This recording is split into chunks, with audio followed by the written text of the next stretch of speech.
Doctor निधि, panel से पहले Jindal sir को रिमाइंड करना पड़ेगा हमें। Live, sir.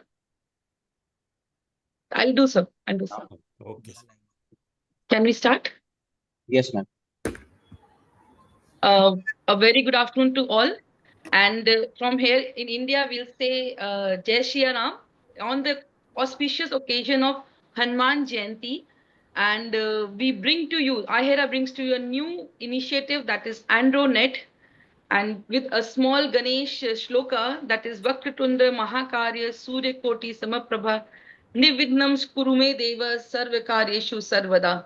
With these two beautiful lines from Ganesh Stuti, I just bring to you Andronet, which is we are having our first webinar, a live webinar regarding it, and it's basically an initiative in which IHEDA is putting awareness and a bridge connecting public with andrology, and also not only we are including the embryologists, the clinicians, but also the patients, and we are reaching out to the general population of India and abroad.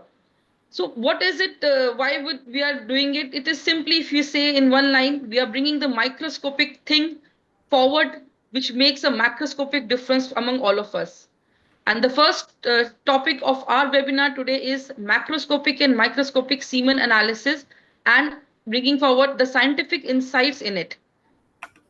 To this initiation, I would like to first introduce our founder, that Ved Prakash sir, co-founder Sanjay Shukla sir, and the third co-founder, that is Dr. Charudar Joshi sir. Welcome to all of you, sir. I also invite our convener, Dr. Hetal Shukla sir and Dr. Deven Pit sir. I invite Hetal sir, if you could please put light on our new initiative, that is Andronet. Welcome, sir. Thank you, Dr. Nidhi, for the warm introduction of Andronet and introduction of mine as well. Thank you very much.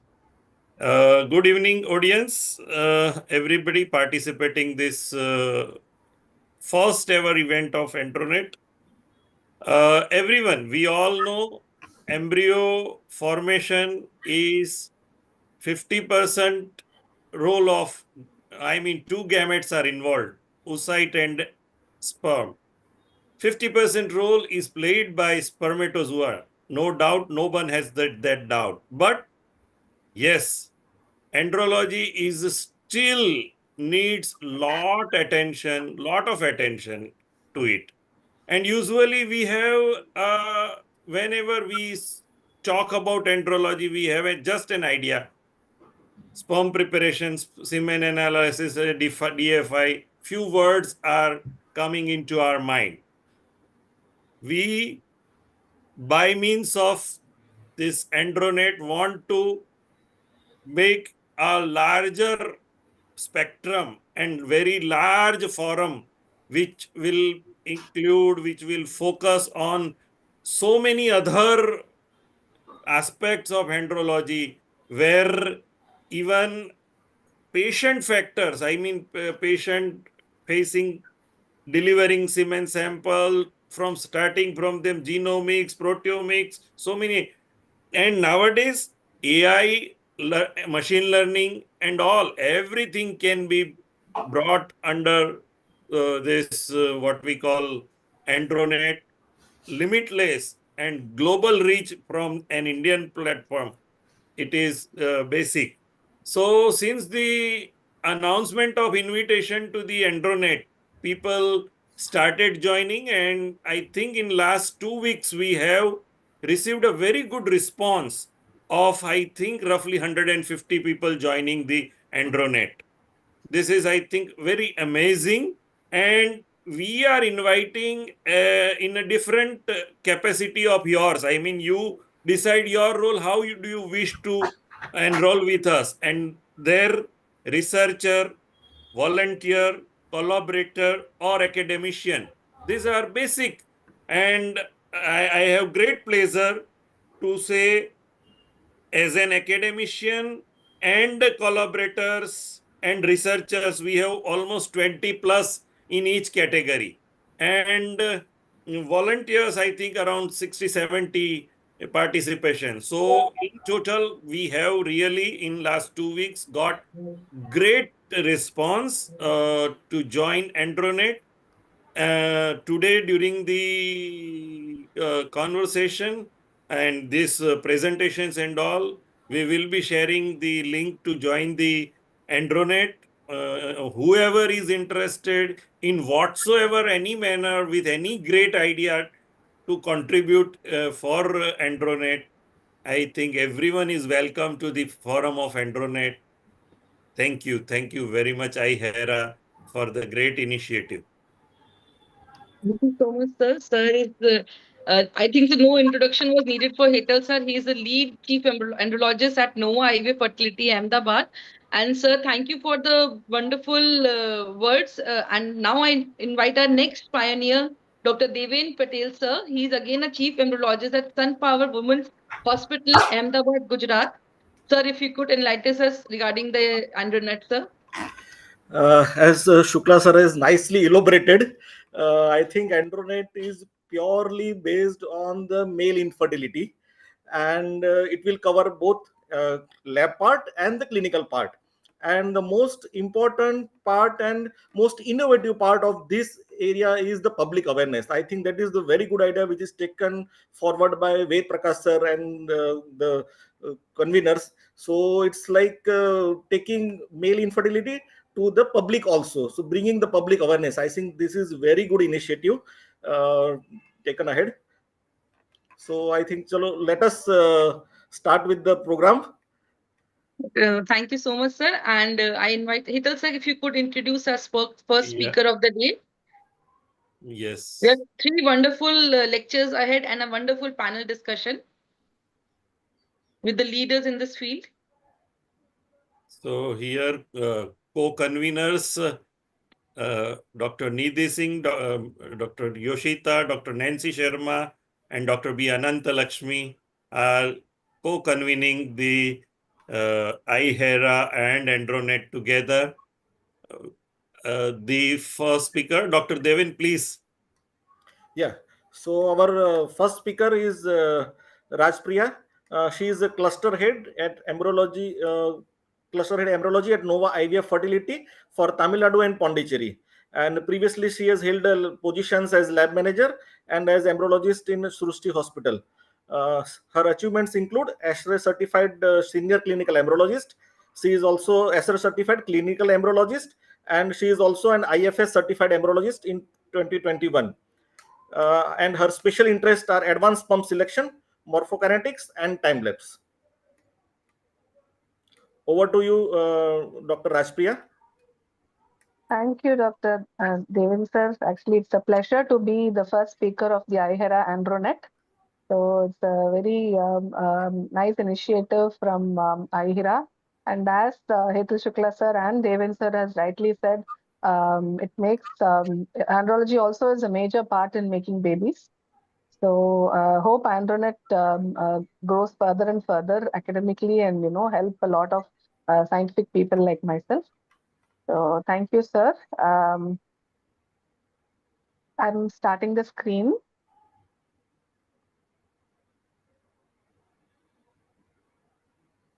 Is my screen visible? Yes, it's Yes. visible. Okay, sir. With no further ado, I'd like to start my presentation. The topic given to me today is the macroscopic semen analysis. Uh, the topic itself might seem to be like very small.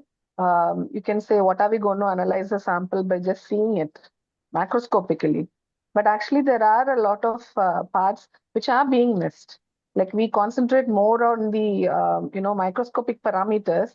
Like whenever a doctor sends a analysis sample, the question she asks first is, what is the TMSE?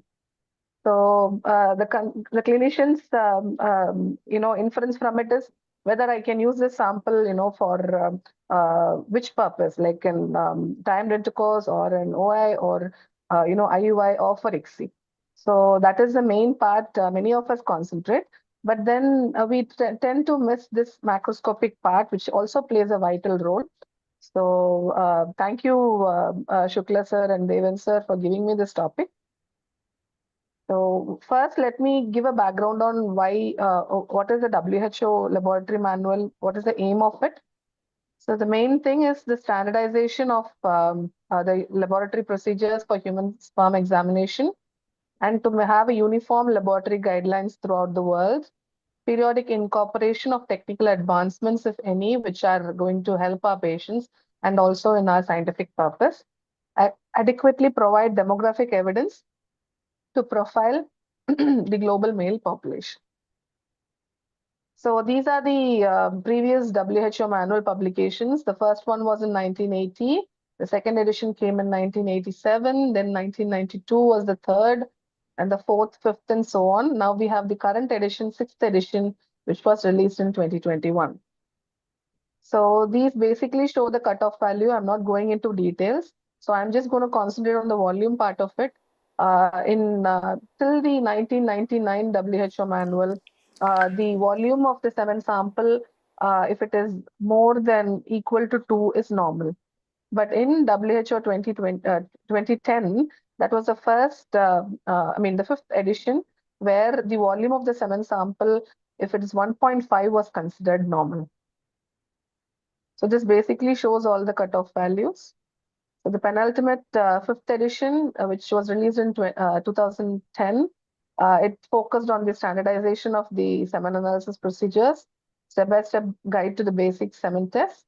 It played a significant role in sperm cryopreservation, processing of surgically treated sperms, quality assurance, adherence to protocols in semen analysis reporting, and also the troubleshooting guidelines. So now what is the scope of the WHO recent manual, that is the sixth edition? It contributes to the global improvement in assessment of male reproductive function and treatment of male factor subfertility. Methods and procedures, not just the andrology laboratories, but any laboratory involved in performing semen examination, they've given guidelines. Introduction to new validated sperm-based testing for clinical and research purpose was elaborated. To make global comparisons easier, this new edition of the manual therefore includes step-by-step procedures and checklists to ensure it is a user-friendly manual for all laboratory technicians and scientists. So coming to the topic here, prior to the sperm collection, what has to be done? The mandatory things that is necessary to be checked in any laboratory where semen is being collected and processed or even analyzed. So the collection container must have a wide mouth, and it has to have it has to be made of clear plastic that is non-toxic to the spermatozoa. And it must be kept in ambient temperature, the room temperature, to 37 degrees Celsius, to avoid any large change in the temperature fluctuations. And that might in turn affect the motility of the sperms. And proper identification markers. This is very, very important to identify the male partner with the identification number, and it is self-acknowledged by the patient themselves. The time and the date of collection and the period of abstinence. So the period of abstinence is basically 2 to 7 days, and you would have to instruct the patient how to collect, because not many would have done the test before. So it's better to inform them prior to pass urine before collection, wash hands with soap, and collect semen sample when it's dry, and to collect the entire sample into the wide mouth container. And we all know that 70% of the sample is in the initial part of the ejaculate. Once collected, it has to be kept in body temperature, and it shouldn't be exposed to direct sunlight. And if the sample is not collected in the center, it has to be delivered within 30 to 60 minutes. 30 minutes to be the minimum. 60 minutes is just for analysis purpose, for processing. We generally don't recommend the 60 minutes post-ejaculation for home collected samples. The initial assessment of the sample, the macroscopic assessment, involves assessing the volume, the appearance, the liquefaction, how is the ejaculate of the viscosity of the ejaculate, the odor, and the pH. First of all, when we come to the assessment of volume, initially we used to take it in the measuring cylinders or the disposable pipettes with graduations on it to calculate the volume. But as per the sixth edition WHO manual, it is being suggested to assess the volume of the sample by weight. So let's first see what and all contributes to the volume of the ejaculate. All the auxiliary sex glands, the testicular secretion, and the seminal vesicle secretions, and from the volume we can also assess the if there's any blocks or any retrograde ejaculation present. So if the sample volume is low, there could be obstruction in the ejaculatory duct, or the congenital bilateral absence of vas deferens might be the case, as reported by Vish et al. In 2000. And also, it could be a condition wherein the seminal vesicles are also poorly developed. So calculation by weight assessment, if you see the graph plotted, this is the graph plotted by weight or calculated by pipette or cylinder. It has a very drastic variation. So this variation kind of is more when the viscosity is high, or it also depends upon the sample volume. So it's better to weigh the sample container before handing it over to the patient, and then weigh it immediately after the container is handed back with the sample before liquefaction. So this is the calculation. According to a few research papers, the weight, the density of semen sample is usually varies between 0.03 to 0.04, according to Huggins et al. 1942, and also from 1 to 1.01, the recent study in 2004 by Brazil et al. So approximately, it is to be calculated as density 1 gram per ml. So volume will be the mass by density, and mass, as we know, it will be the difference between the weight of the collection containers. So before and after. If the volume of the ejaculate is less than 1.5, then the ejaculate is considered to have hypospermia. And if the volume is more than 5.5, then it is hyperspermia. So coming to the appearance of the semen sample, generally the semen sample has a homogeneous gray opalescent appearance. And if the opacity of this gray opalescence is more, we might infer that the sample might have a better concentration than if it is pale or transparent, more translucent kind of. And what are the possible assessments if the appearance is slightish yellowish? So if it is light yellowish, there could be a reason of long abstinence. So if it is more than 7 days or sometimes even 2 weeks, you have a slight yellowish color. And if it is reddish brown, it could denote the presence of RBCs, so that we term as hematospermia. And if it is clear yellow, it could either be, hepatitis affected the patient sample, or the patient also could be on certain vitamins or long-term medication that is changing the color of the sperm into yellow. If it is turbid, there is a possibility of infection or presence of leukocytes in the semen sample. If it is a very clear, viscous, and colorless sample, it could not be the whole ejaculate, but just a pre-ejaculate from the corpus glands. Then coming to the next part, after appearance, the liquefaction.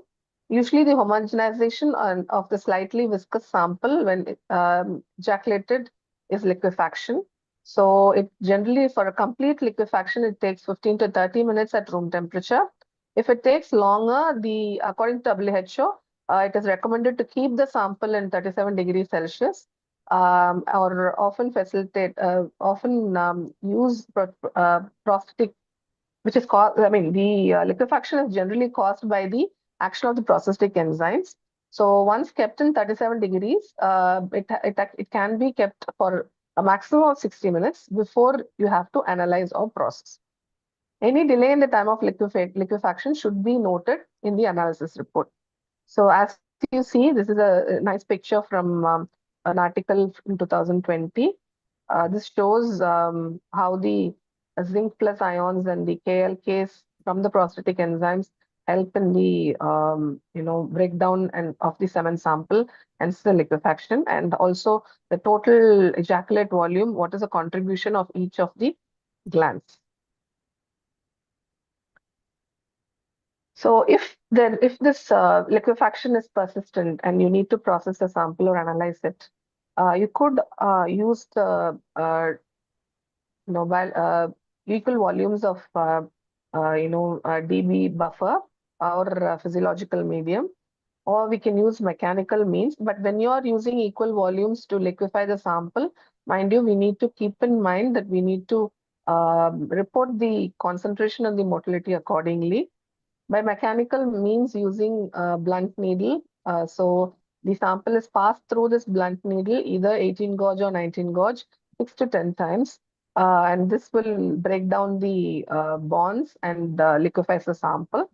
Or the use of proteolytic enzymes like bromelain, 10 IU per ml, which is in turn, the concentration is made from the physiological buffer or the DBB buffer.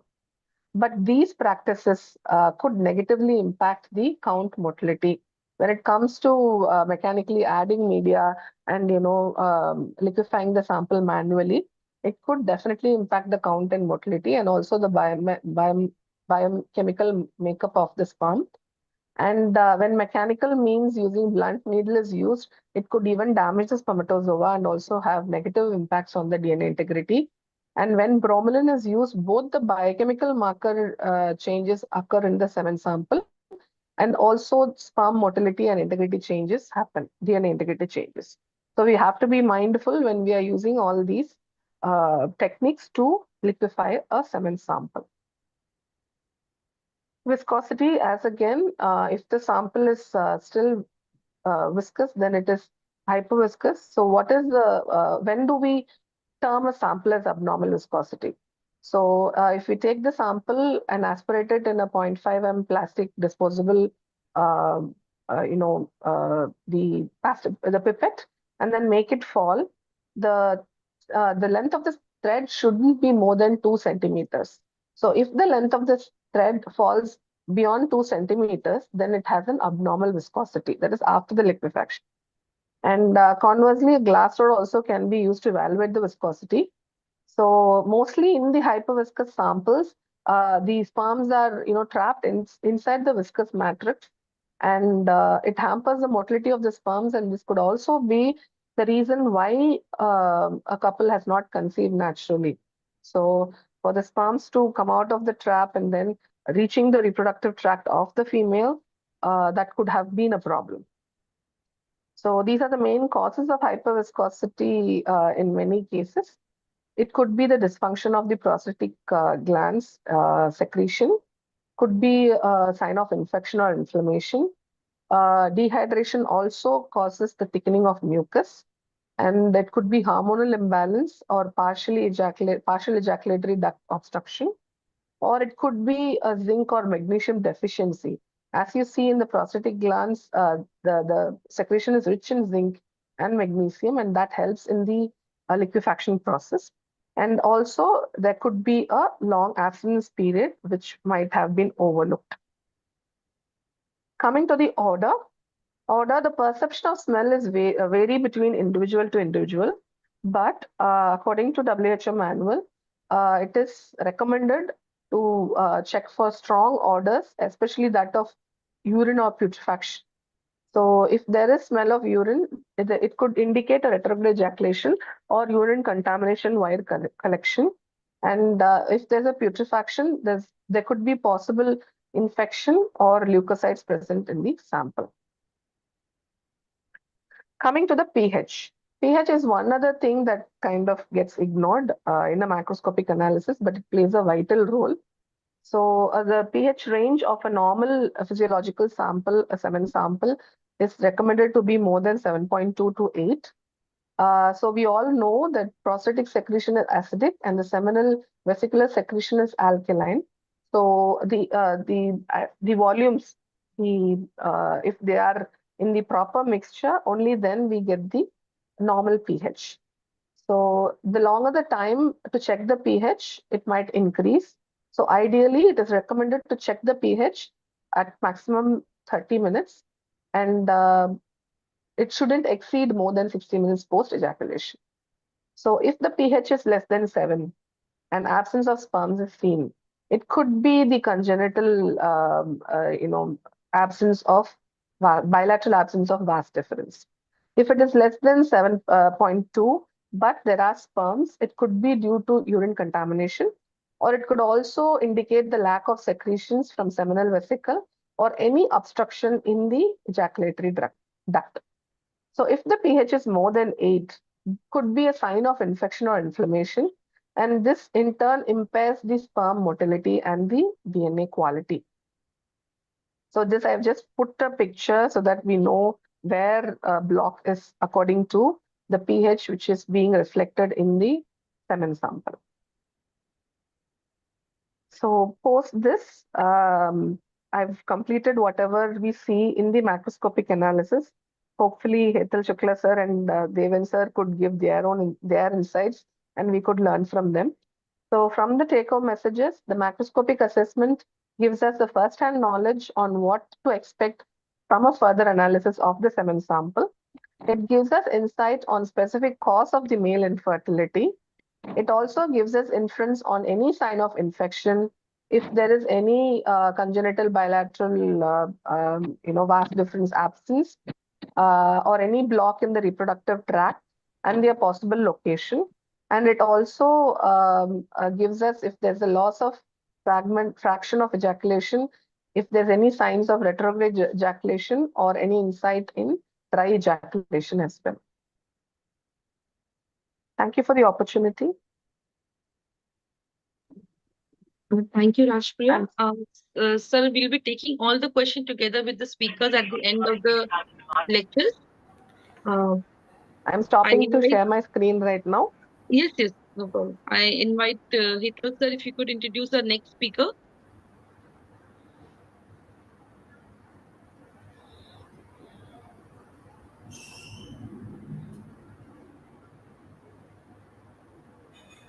Our next speaker, who is going to speak on the microscopic analysis covering motility and sperm concentration, is Dr. Priyal Shah from, she is an embryologist at Mayflower Women's Hospital, Ahmedabad.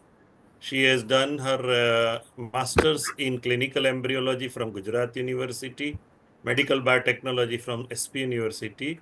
She has been delivering lectures and giving practical training on different embryology and andrology techniques in Gujarat University, Masters of Clinical Embryology program. Since 2017 in embryology field, and has attended many national conferences and practical training programs. So, Dr. Priyal, all is yours. Thank you, Shikha sir. And first and foremost, I would like to sincerely thank Dr. Hetal Shukla and Devin Patel sir for giving me this wonderful opportunity. So, to speak here today. So, it truly means a lot to me. So, I'm grateful for the chance to share my thoughts on your semen analysis. So, uh, good evening, everyone. So it's pleasure here to be with such an expert audience to walk through a foundational but often unappreciated diagnostic, which is semen analysis. So while the test itself is a routine, its value lies in its precision. So from collection to counting, each steps play very much important role, like a critical role in producing clinically relevant results. So, semen analysis remains the cornerstone of male fertility evaluation. So, in my presentation, we'll look what is semen analysis, preparation of the microscopic investigation, assessment under the microscope, clinical elements outcomes microscope, PMS, anti-PMS, and take-home. So, first of all, as we all know, semen analysis is it's laboratory test performed to evaluate male fertility. And as we all know, infertility is defined as inability to conceive after a year, 1 year of infection and about నా plan ఏముంది నీకు అప్పటికేమో 3:30 దాకా she was talking to Ma'am, if you could mute yourself. about 15% of couples of reproductive age experience this infertility. Priya, can I request you to please be a little louder here? There's disturbance. A little louder. Am I audible now? I think Yes, I please. am. Okay, just No, give me. you're audible, but little louder. Thank you. Okay. So, the assessment of male infertility involves a comprehensive evaluation. So, in the male factors, it significantly contributes about 30% of infertility cases and contributing factor about half of the case. So, examination of sperm concentration, motility, and morphology are equivalent important. So, in the microscopic analysis, I'll be covering the sperm concentration and motility. So first of all, how will we prepare the microscopic, how will we do the microscopic investigation? We'll go through the preparation. So first of all, uh, we'll collect the semen in a sterile container, properly labeled, and instruction should be given before the semen collection. So after the once semen is getting collected, and we should know that the extent should be between 2 to 7 days, as Rajpriya said, and the collection should be via masturbation in a sterile container, and it should be ideally on site to reduce temperature and time variance. So after the collection, we'll keep it at 37 degrees Celsius for the liquefaction, and after the liquefaction, your first, we can do the wet preparation in which we'll put a cover glass slide. Glass slide should be at around 37 degrees or at room temperature. We'll put a 10 microliter of semen solution, and we have to make sure the semen liquefied and homogeneous. We'll place 10 microliter of the liquefied semen onto a glass slide, clean glass slide, and we'll place 20 by 22 mm cover slip, and we'll observe under different magnification. And other way, we can put a drop of liquid meat semen onto the macular chamber. We'll cover it with a cover slip, and we can observe under the microscope. So under the 10x, we can observe that whether there is insufficient mixing, high viscosity, or insufficient liquefaction is there, or sperm clumping. And under the 20x, we'll observe the motility. We can go for the count. And under higher magnification, we can determine the presence of round cells, whether it requires further assessment or not. So, if we go through the semen analysis and counting techniques, let's talk about the first, like most popular is macular counting chamber. So, the depth of the macular counting chamber is 10 micrometer, and we can use the undiluted semen on macular, and we can say volume under the grid area would be around 1 mm square in the entire grid. So that gives us the count into directly into the million per ml. And the macular chamber is ideally not suitable for the motility, and we cannot morphology. So it is basically good for the level 1 and level 2 clinics, and and it is not ideal for the low. If you talk about the new bar chamber, it is cost effective than the macular one, and it is having a depth of the chamber would be around 100 micrometer.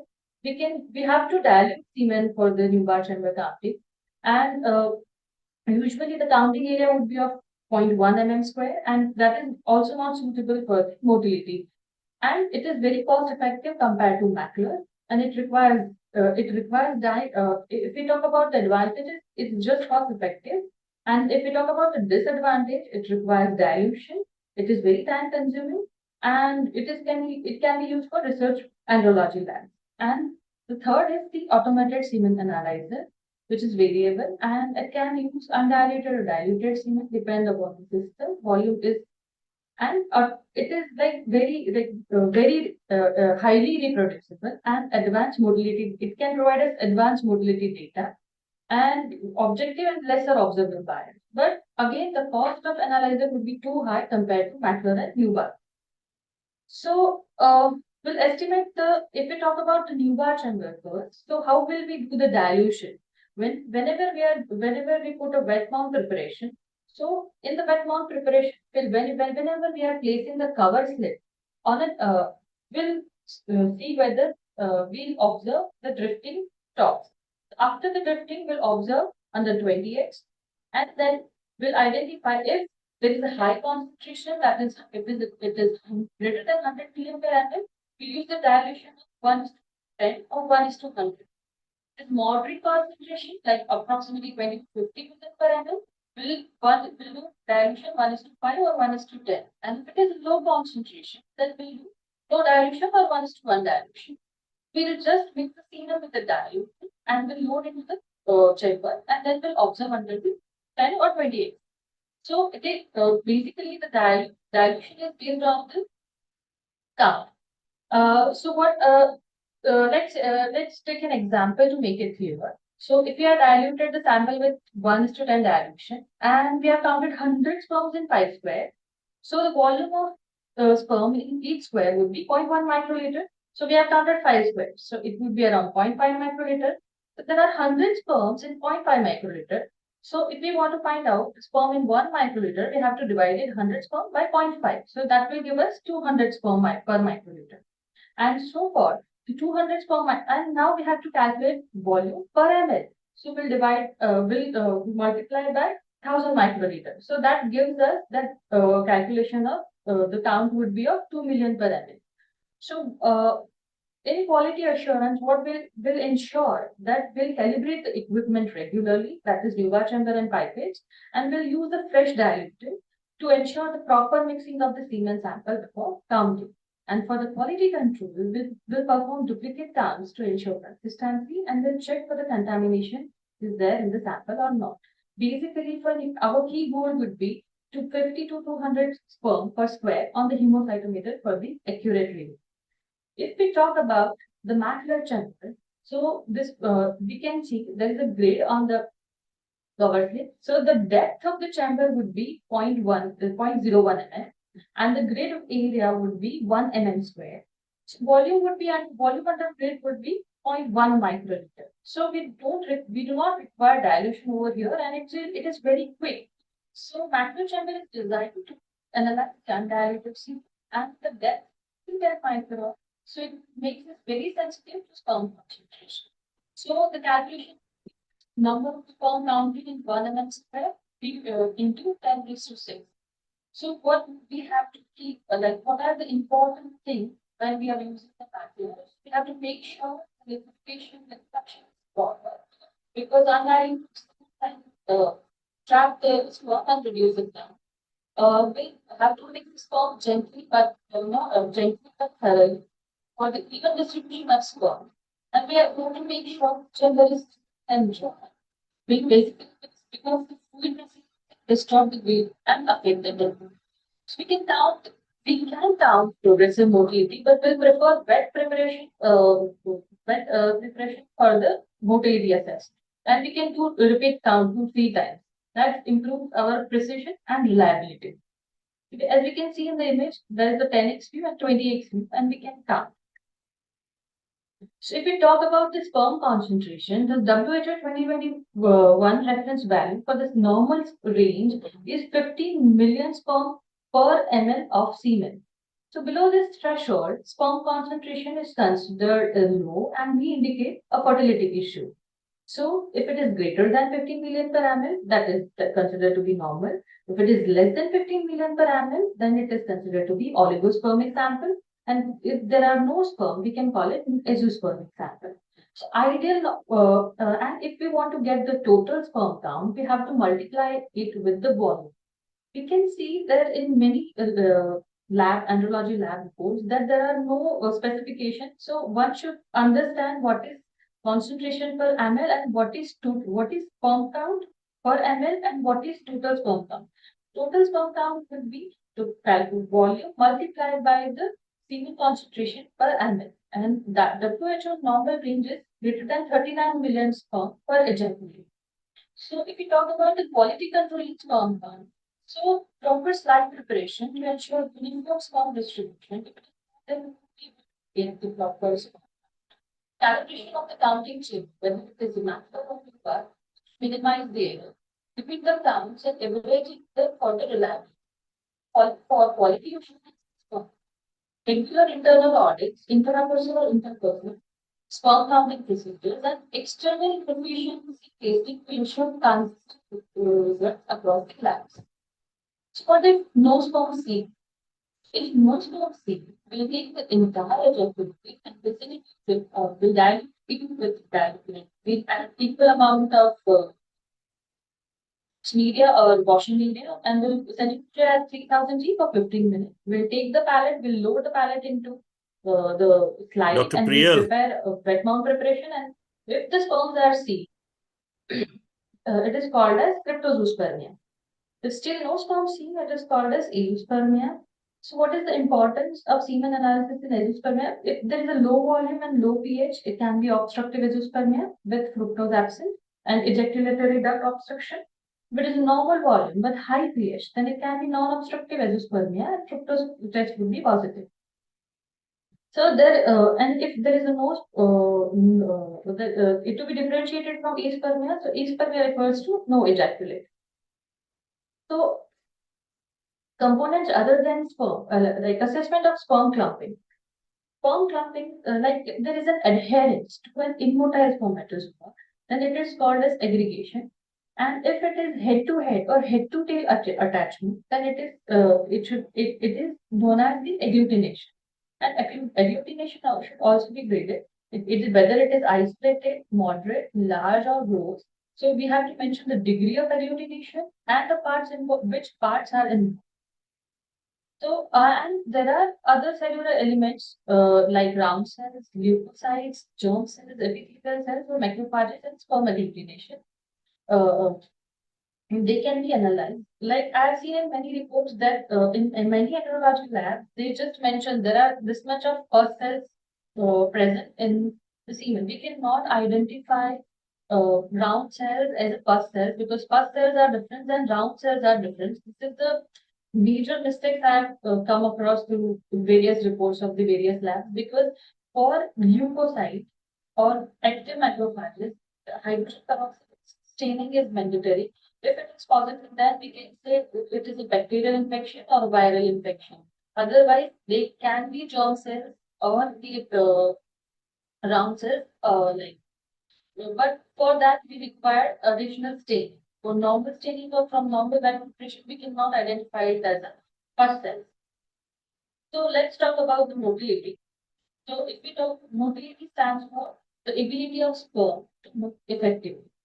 So it should be assessed within 30 minutes and 1 hour by wet mount, 1 hour by wet mount preparation and should be checked at 20x at room temperature or 37 degrees C.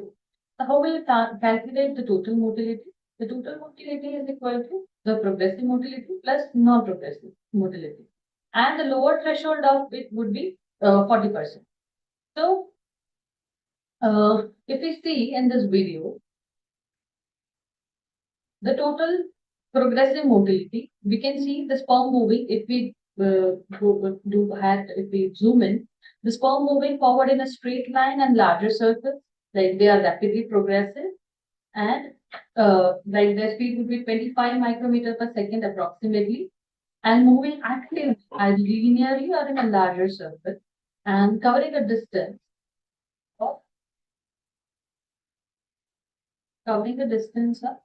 from starting point to the end point of at least 25 microns or the half of the tail length in 1 second.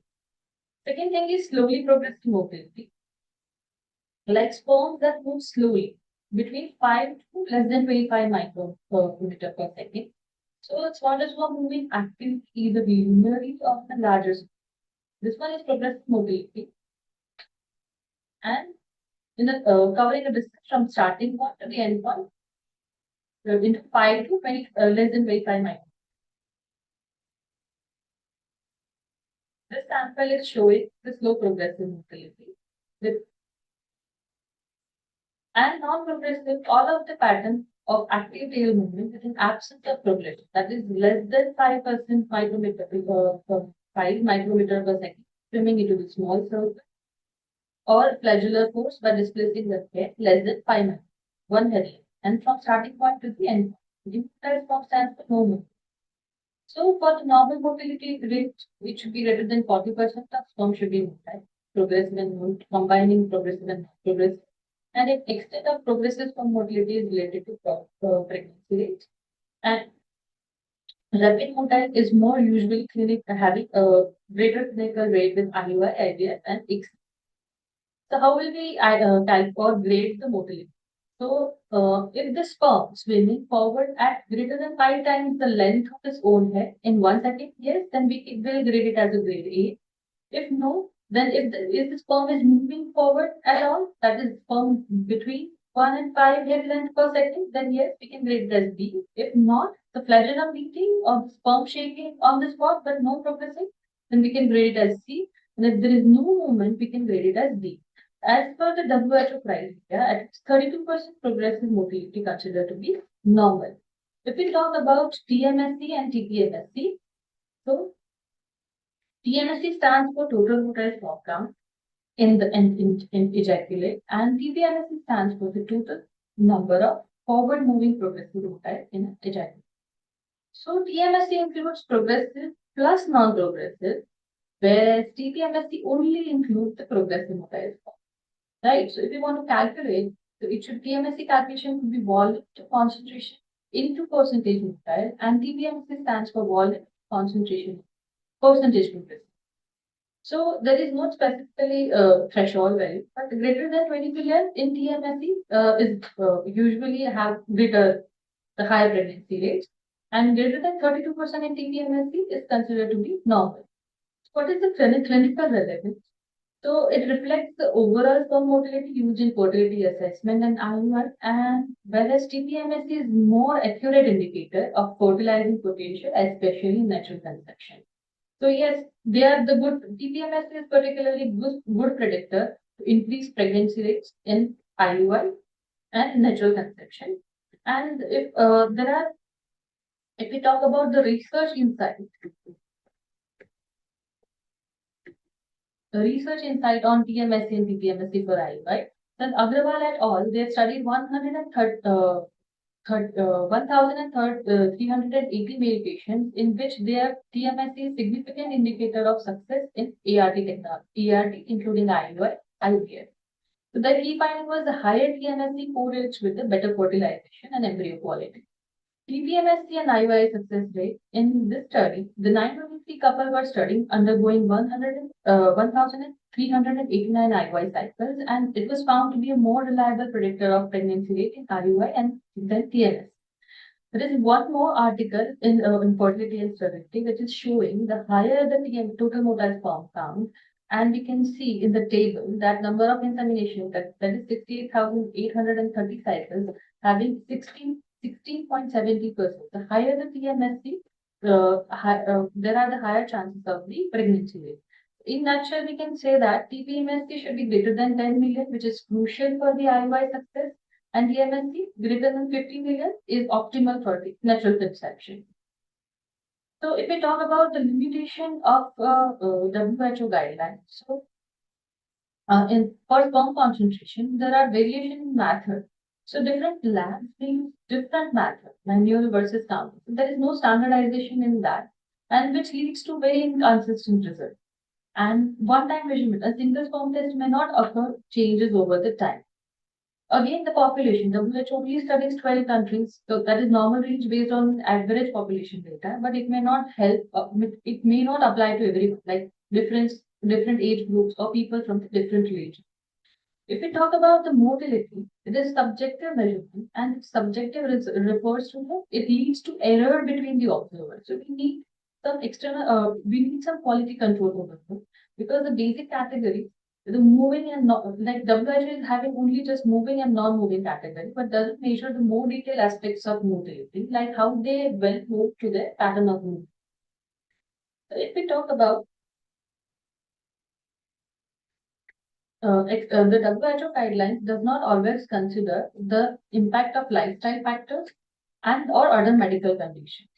So IQC and we require a quality control, internal quality control, and external quality control. If we talk about internal quality control, so it should be between day-to-day procedure performed within lab to ensure consistency and reliability of the test result.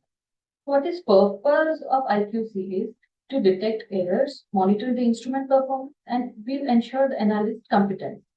So what is the IQC frequency should be daily basis, semen analysis depending on sample load and protocol. And what will we do is regular use of control samples with known concentration and motility, and we're running the duplicates count for the same sample. And we can like tools can use for the IQC would be control semen sample, which are commercially available, SOPs, daily checklists, and logbooks. That will help us for the repeatability and precision within the lab and helps to identify the training needs, and it reduces the risk of false result. And if we talk about the external quality control, which is not there, like why we need the external quality control? Because we need to evaluate lab performance by comparing its results to the other labs. So it should be standardized. Right? How can we do that? Is to assess the lab accuracy. It identifies the systematic errors and ensure the inter-laboratory compatibility. So frequency should be quarterly or biannually depending on the program. So what can we do? Lab receives a blind sample with expected values, lab analyze and report the findings, which are then compared to the other lab results. So what would be the outcome if we perform the EQC? So lab will get performance score on basis performance scores. It identify the deviation and implement the corrective action. What will get benefit from EQCs? It will promote the standardization across the all lab, improve the external credibility, and highlight the methodological weakness and allow corrective action. So how it will help in count? So it will ensure the accurate and consistent counting across the time when analyzed and detect the pipetting errors and chamber misalignment. Motility, it reduces the observer bias, and external quality control over here help us verify how well visual or CASA-based motility assessment align with the global standard. So best practice for EQC and IQC in Siemens lab. So we should maintain the control and logbooks, both implies for EQC and IQC and EQC. We can participate in national and international EQA for the external quality control. Will train the staff with reference slides and videos in IQC and EQC, and will compare the analyst result weekly in IQC. So, and we'll use the blinded reference semen sample both in EQC and IQC. So, what would be the score in IQC? So, if we do it internal and daily, that will focus on repeatability and precision and will ensure consistency within the lab. And EQC will, if it is done periodically, accurate, it will benchmark us, and compared to national and international standards, we can identify the deviation. So take home messages would be semen analysis is the cornerstone of male infertility diagnosis. Observe where variability is real. Manual counting of macular nubar is subject to the inter and intra-observer variation. We use consistent training and calibration is required for QC check to reduce the bias. Not at all optional. So implement of both IQC and EQC to maintain our lab accuracy. We use reference samples, duplicate counts, and SOP to ensure reliability and repeatability. One test does not define the fertility. And WHO 2021 guidelines should be our reference. So we should use WHO manual for the standardization of concentration and motility and apply the cutoff cautiously and always interpret the clinical benefit. Thank you.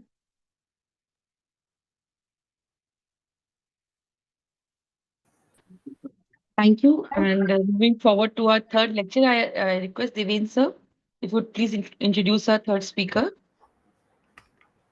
Yeah. Uh, can we have a slide, please, for Dr. Abhishek? Uh,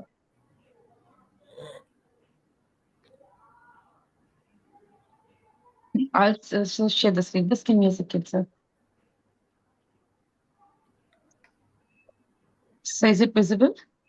Yeah, it's visible. For Dr. Abhishek now. So just a minute, sir.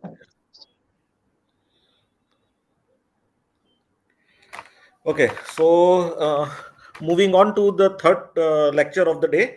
So that is on sperm morphology assessment and special emphasis on acrosome integrity and its importance, sperm vitality test.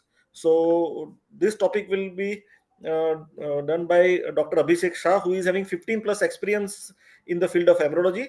Currently, he is regional head and senior embryologist at OSS Fertility. and he is also a consultant at Androlife Male Fertility Clinics. He is having R&D associate with Monash Biomed, and he is also member of various organizations. So over to you, Dr. Abhishek. Thank you, Devin sir, and thank you, iHera team, for inviting me for this wonderful session. And most important thing, the idea about this workshop I like is, you break down entire topic of semen analysis into multiple different segments, so we can have an in-depth knowledge and vision how to go ahead. Coming back to my topic, in next 20 minutes, I'll try to touch upon certain points because covering the entire morphology, acrosome integrity, and sperm vitality test might not be possible in detail. So we all know what sperm morphology. It's basically about the shape, size, and structure of the sperm cells, which is a crucial element to understand about the male fertility. As we have discussed in the first talk of Dr. Rajpriya and Dr. Priyal, that how important and how ignorant we were so far as the male infertility is concerned. But if we see the ratio, it is almost equal, and male infertility is playing a good role. So what WHO has said in the sixth edition, which is the latest one, 4%, only the 4% morphology if a male is having considered to be a normal according to the Kruger-Strick criteria. So if you see the entire journey of WHO manual right from 1980 to 2021, which is the latest edition. So what was there in 2009, 1980? It was considered somewhere around 50% morphology was considered to be a normal. Over the years, it's a good size of 40 to 45 years, from 50 to 30, and we are now at the 4% morphology. It indicates that WHO has looked into a many aspects of the morphology. They have made their criteria very strict to consider the morphology, and simultaneously the declination of the male infertility, if we consider our lifestyle, the stress factor, the disturbed sleep, the environmental factor, the genetic factor, etc., has contributed all together to decline this male fertility, and specifically for the morphology and decreased DNA fragmentation index. If we want to categorize this abnormal morphology, so broadly we can consider as per the part of the spermatozoa, head, midpiece, and tail. We can correlate this abnormality in the head as a head abnormalities, which can be a thin or thick head, small or double or large head, or a round head, or a amorphous head. If we look at the midpiece or the neck abnormalities, might be the bent neck, irregular shape. Sometimes cytoplasmic droplets are seen, they are not evolved properly. Sometimes it is thick or asymmetrical. And if you see sometimes the tail abnormality, which is the most commonly seen, head and tail abnormality is most commonly seen in the clinics. So no tail, bent tail, terminal droplet at the tail, double tail, it is also very common nowadays. So these are the main three classification where we can categorize the abnormal spermatozoa, but it is not only three, because there are so many sperms that have more than one abnormality present into the same spermatozoa, that we consider as a teratozospermic index. So TZ1, 2, and 3, where the single part defect is there. Dr. Abhishek, sorry to interrupt you. Yeah, yeah. Can you make it full screen? And your slide is not moving. Oh, I'm We sorry. can see only first slide. I'm sorry. I'll reshare.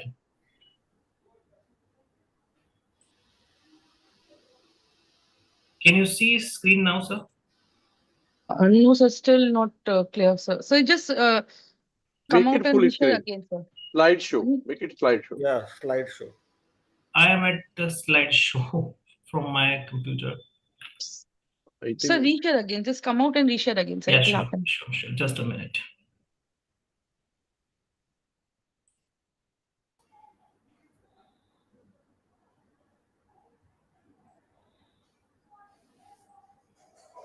Is it visible now? Sir, full screen slide show. Yeah, it is now. No, sir. No, sir, still not.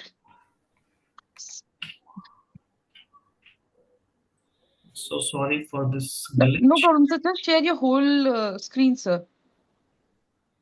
Then it will be visible. Yeah.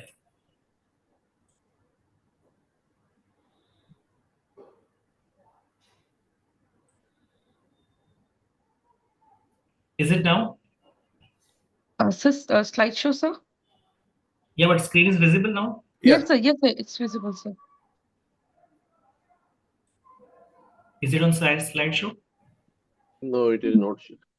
No, sir. Anyway, you just continue with, but just move your slides. No problem. Is it moving now? Yeah, it is moving. Okay, fine. So there are no, there is no only these three main lids. There are certain subtypes I was mentioning about the single abnormality, multiple abnormality in terms of two abnormalities in a single spermatozoa, or all three, head, midpiece, and tail abnormality into the spermatozoa. So what are the methods through which we can assess the morphology? So majority of the times you have seen the people are, just from the manual slides looking at the 20x or 40x in the weight slide or slide with the cover slip. They just assess couple of sperms and give the report, which is not right actually, but it can be done in very quick mode to understand there is some more abnormalities, but it is not indicated or advisable. CASA is another thing which can be used to assess the sperm morphology, but the cost and the recurrent cost of the using the CASA is very high. So majority of the time the staining methods are used to do the morphology in majority of the IVF clinics and the labs. There are certain staining methods and certain different stains are used for it, but most commonly we have seen that eosin, negrosin, and different diff kicks, this stains are used. Nowadays, commercially available pre-stained slides are also available, and this can be used. So, I think, is it showing on full screen, ma'am? No. Anyways, so if we see there are certain, because I think this slide will not be visible to you. So in the when you are seeing under the microscope by staining the slides, it is seen in the different as shown on the screen. There are different kind of stains are seen under the microscope. So what are the factors which can affect the morphology? As we have seen in the first slide, like 1980 to 2021 or 2025, right from 50% of the normal morphology to we have reached somewhere around 4% of normal morphology. So the factors are considered the lifestyle factors, majority the smoking, alcohol, tobacco chewing, sometimes obesity, yes. So these are the, and multiple use of the drugs can be leading to this lifestyle, considered as a lifestyle factors, including your sleep disturbance, lack of exercise, etc. There are certain environmental factors which can affect our morphology, along with the count and the motility. People who are working at very high temperature, they are working in some plants or certain industries. People who are working in the rubber industries, some chemical industries, perfume industries can be affected by this thing. Pesticides is again having a detrimental effect on the sperm morphology. There are certain genetic factors which can lead to a poor morphology. So these are the things which can over a period of time resulting into the declination of the sperm count, motility, morphology, and increase in the sperm DNA fragmentation index. There are certain probable treatments by quit living or avoiding the smoking, alcohol, tobacco, avoid toxins, avoid environmental population by using mask and sterile atmospheres might help sometimes. Using less using laptop, having clothes which are not very much tight, like tight jeans or tight underwears, avoiding those things can be useful. Definitely a balanced diet, balanced lifestyle, regular exercise which can boost your testosterone level and sperm count, motility, and morphology can help us in a great extent. Proper sleep is definitely useful. Sometimes, if it is morphology, motility, and count has reduced due to the some dietary restrictions or not having a proper diet or having more of junk food. So stopping the junk food and adding some good nutritious diets along with some medications like nutraceuticals, zinc and all can help in the morphology as well as count and motility. And if the count and motility or the morphology has decreased with some of the medical conditions like recurrent urogenital infections or varicocele can be corrected if we are taking the proper medical treatment.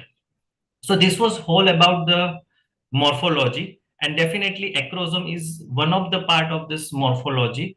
The acrosome is cap-like structure on the head of sperm, and that contains certain enzyme like acrin and the hyaluronidase, which can help in the zona lyse and entering into the sperm. It's a vital part of the fertilization.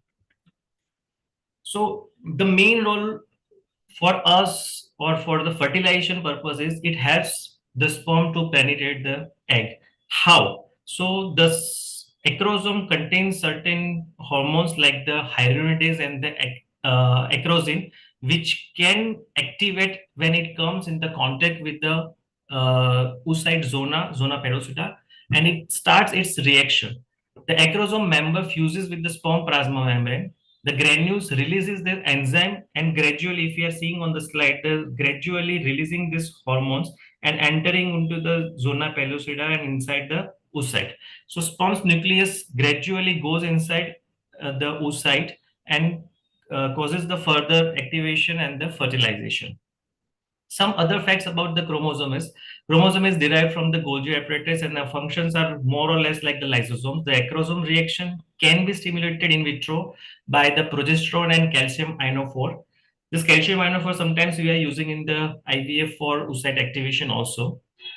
Defects in the acrosomal development or function can indicate the testicular disorders, and those people who are working more than 5-7 years in the IVF labs must have seen the cases of the globospermia where there is an absence of acrosome. And considering these cases, we found multiple times there are low fertilization rate and low blast rate. So acrosome plays very important role as far as the fertility and the fertilization is concerned.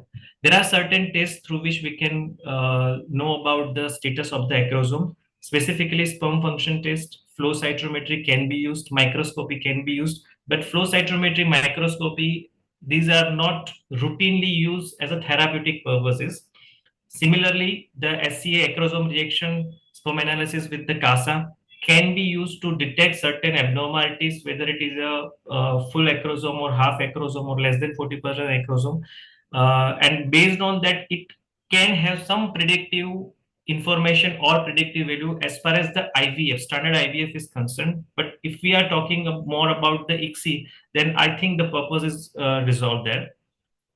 There are certain relevant tests like sperm penetration assay, sperm zona pellucida binding test, and hyaluron binding test like we are using in the pixie dishes. The same concept will come here. So this is what we know about. Now let's see in brief what the papers and the studies says about it. So there was one article published in 2021 in the Asian Journal of Andrology. Quite a good number of study size it was. Somewhere around 2200 IVF cases and 2500 plus ICSI cases were performed into this study. And as a conclusion, what they have found is that teratospermia was associated with the significantly lower optimal blast rate. Means those patients went for the IVF, and when the sperm count, motility, and morphology were already affected, have shown significantly lower into the blast rate as compared to there is no significant statistical difference into the ICSI cases as we are bypassing this acrosome reaction. There is another paper which has correlated between the sperm percentage with small acrosome and in unexplained IVF or in vitro fertilization failure. The study that was recently published in 2024, 512 couples were going for this IVF, and this study also has shown that in the standard IVF or traditional IVF, the blast conversion or the fertilization rate were lower when the acrosome size was not appropriate. And this gives us an insight about when we are doing even cases that is very useful for us to select the sperms and which sperms can be used for the further processing. There are certain modalities if acrosome intact is compromised, or we can say if the morphology is not right in that particular patient, can be used. So microfluidics and max still debatable in comparison with the double density gradient, but many clinics, many patients, and many studies have shown the improve of fertilization rate and blast conversion, and certain studies have shown that improved in the implantation rate by using the microfluidics and max, where the IMSI is the gold standard along with the Pixie is very much popular nowadays. It is bit comparatively less expensive and more physiological when we are talking about the sperm selection, sperm morphology, and acrosome intactness. So these were all about the morphology, and a part of morphology was the acrosome intactness. Another test which is most commonly used in our andrology labs and which has a very good predictive value as far as the IUI, IVF or ICSI treatments are concerned. So majority of the times we have seen in certain patients like severe cryptozoospermia, we have found almost all the sperms are immotile, and those who are even slightly motile, sluggishly motile, having the very abnormal morphology or having cytoplasmic droplets and all. So vitality test should be done in 30 to 60 minutes of the liquefaction, and the percentage of live spermatozoa is assessed by the identifying those with the intact cell membrane. So here the idea is to identify the intact sperm membrane cells, because the membrane is considered to be a protective layer of the nucleus, and considering if the membrane is intact, it is not breached, then the nucleus might having a good DNA inside the sperm. So if immotile sperm is there, whether it is live or dead, so we can stain it with the dye exclusion. If dye enters into the sperm membrane, breach sperm membrane and stained pinkish, it means these are not intact sperms. In the contrast, when the membrane is not taking up the dye, it means the spermatozoa or the membrane of the sperm is intact, can be used for the further treatment. But this is having very limited diagnostic value. If we want to use these normal sperms for the IVF or ICSI, can be used. For that, we need to use the hypoosmotic swelling test, another way of doing the vitality test when the majority of spermatozoa are immotile. So using the hypotonic solution and giving an exposure with the sperm tail, it will start some curling if the membrane is intact through the osmotic pressures. So if the tail curves, we can use this sperm for the therapeutic purpose in terms of the ICSI as well. So it has got a good value and can be used for the sperm selection for the ICSI. So overall, the summary of my the entire topic of the morphology, acrosome intactness, and the vitality test are the semen analysis is not just a count and modality; it is way ahead that. Dr. Rajpriya has rightly said that when the report comes, then total motile count kitna hai? What's the total motile count? And that's sufficient for us. Many people think so, but it is not that way. It has many more value. Sperm morphology and the acrosome intactness plays a vital role in the fertilization process. So, and it also predicts the sperm DNA fragmentation intactness up to some extent. So, strict morphology of the sperm has a diagnostic as well as the prognostic importance, and that shouldn't be forgotten. Thank you so much. Hope I'm able to justify the topic.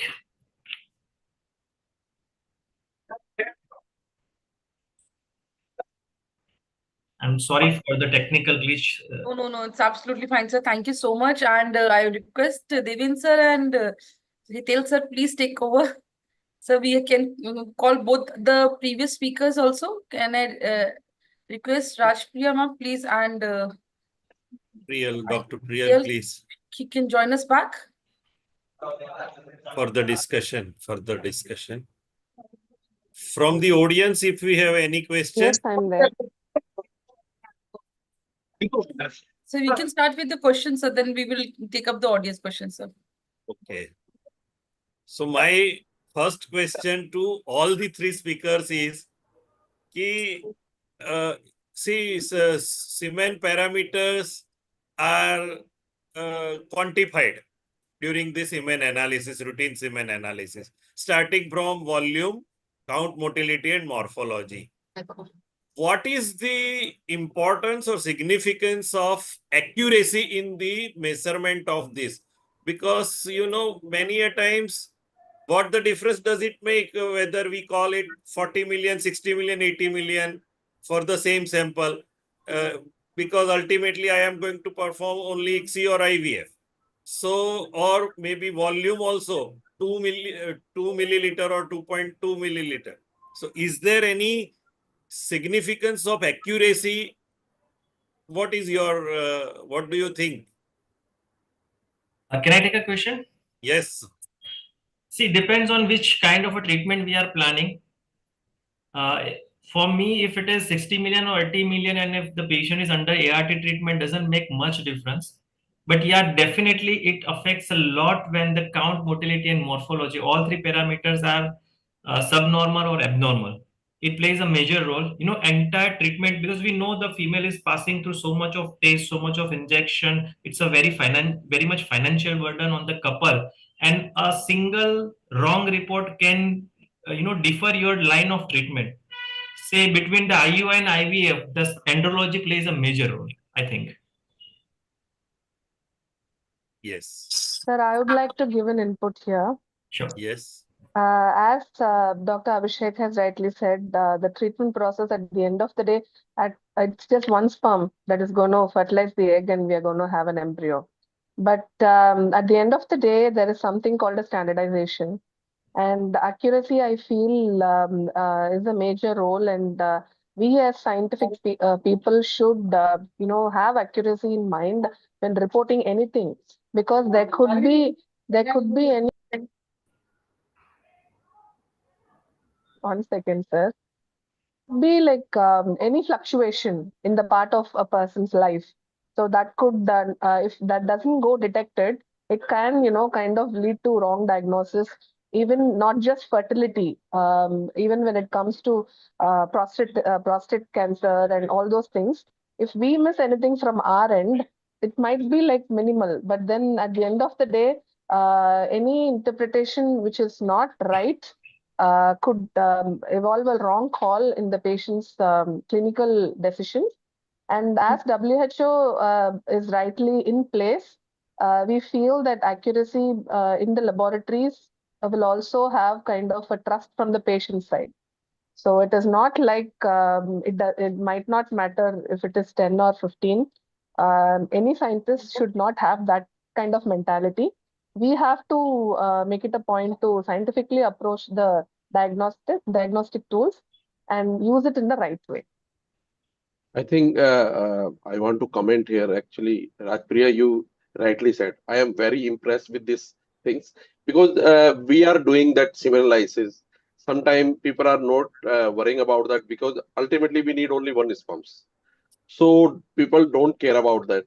But definitely it impact our diagnosis. It can affect future plan of that maybe some underlying problems are going on. We are not taking care of that. That's why as a scientist we should take care whatever we are writing, because it is going to affect his treatment plan as well as his future problems also, because we are not, if we are doing in a wrong way, whatever we are trying to do analysis or something we are writing, account is not so good, but we are writing it is okay. Sometimes I have seen that reports are coming with 1% morphology or sometimes zero morphology. That kind of reports are coming. But we have to understand that science, with the science, we have to understand each and everything. We have to, at least we can standardize things ourselves, whatever minimum minimum mistake we can do. Because as a human being, we are prone to do this mistakes. We cannot stop that kind of thing, but we have to minimize these things. So diagnosis should be maybe analysis kind of things. We should take care of that. Even today, I am spending 1.5 hours for one analysis. Same way. I'm not putting one drop and saying that it's okay. No, it is not so good. Actually, we have to take care about that person also. It is not about fertility. It is not about fertility, overall health. No? So we have to take care about that. Thank you. Thank you, Rajpriya. It is very wonderful, rightly said by you. I think just I would like to add here, as you sir rightly explained, and even in one of the slide, I think summary slide, Rajpriya has also mentioned one test is not is equal to fertility. So basically, Right. multiple tests are also required. So as you explained, it might be degrading. The count might be going down, and you don't know. So I think the correct count and motility and morphology, everything is really required when you are giving the right report. One thing I would also like to add that after this WHO came like 4% normal, we have seen so many embryologists or andrologists giving less than 4 always. Always they are giving less than 4% morphology, 1 or 2%. And finally they are producing beautiful blastocyst. So they are doing some kind of magic with very poor morphology. So I think we should standardize the morphology. We should not always give Exactly. 1% or 2% to every person. Definitely there are persons who are having 20% normal morphology It's just also. an habit of whatever you are seeing under the microscope has to be seen in the report. Yes. Yeah, Yes, very true. yes, Yes, right, sir. Very right. Very true. And as Dr. Priya has rightly said, that internal audit and the external audit, these are the Both should integral be yes. part of the any standardization process. Yes, Right, sir. right. You So, know, we are nowadays conventional IVF is back into the discussion a lot, right? And if your volume is reported zero point 0.2 milliliter less or more, it affects total count and motility, and everything affects at the total motile spermatozoa, and that will affect your per drop concentration of IVF also if it is right. incorrect. So many things are there. So please, any other question, doctor? No, none, sir. We'll carry on with the panel discussion if we are finished with the questions here. We have got three wonderful speakers. Thank you so much for making, again, revising, you can say, or enlightening in such simple slides and simple messages, all the thing which is necessity for semen analysis. It is considered to be the most easiest thing, but it is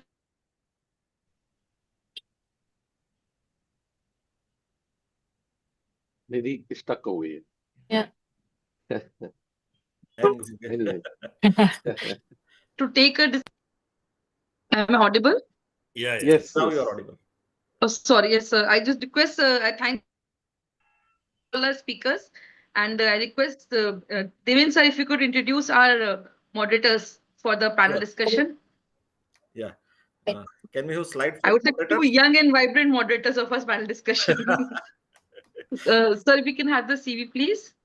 Yes, I am going.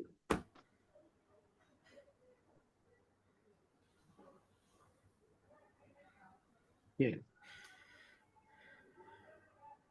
Okay. So our first moderator is our own Dr. Charudat Joshi sir, who is having more than 20 years experience, and he's medical director of his own ART lab, ART bank. Yeah. So, and the second moderator is Hital Shukla. So he is also currently working with Nova IVF Fertility as a chief andrologist. Over to you. So, if I could I would say the panel is such a vibrant a mixture of experts in their field. We have here who are either leaders, guide, teachers, trainers, and not only for the embryologists, the clinician, but they have a mass effect on the public general figure. And one of them is our first panelist, that is Dr. Sunil Jindal sir. He is the consultant embryologist and scientific director, Jindal Hospital and Fertility Center, and also the vice chairperson currently of Delhi ISAR and Delhi IH. Welcome, sir. Yes, sir.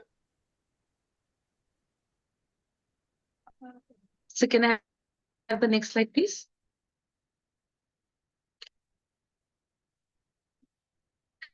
Next, I welcome Dr. Ritesh Agrawal, sir is Master of Clinical Embryology, Head of Academics and Training. He has trained many people, many embryologists and andrologists under him.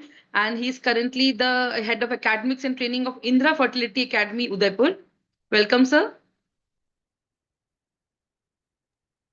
Thank you Next for is the Tara Mahendra. She is the scientific director of Andrology Center, Coimbatore. Has done her PhD and MSc, and currently she is faculty at national conferences and local CMEs. Welcome, Dr. Tara.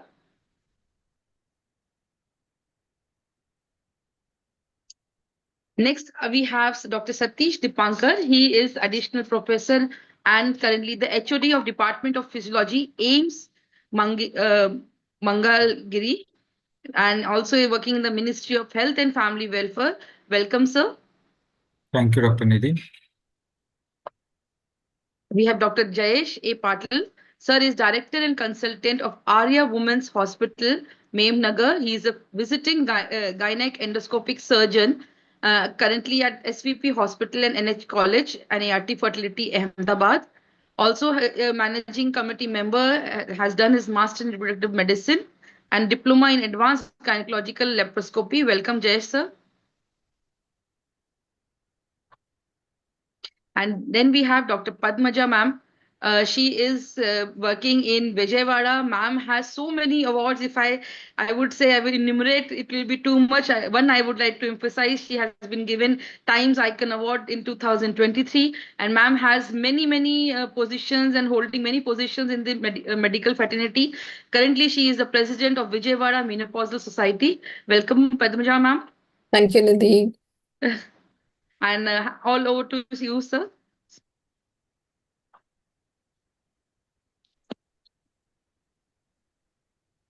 Hitul, sir, if you could take over. Yeah, I will share the PPT first. Meanwhile, I request Charu sir to open the. Yes, sir. Good evening. I am here. I'm trying to be in the range. Anyway, you continue. Yeah. Just a minute.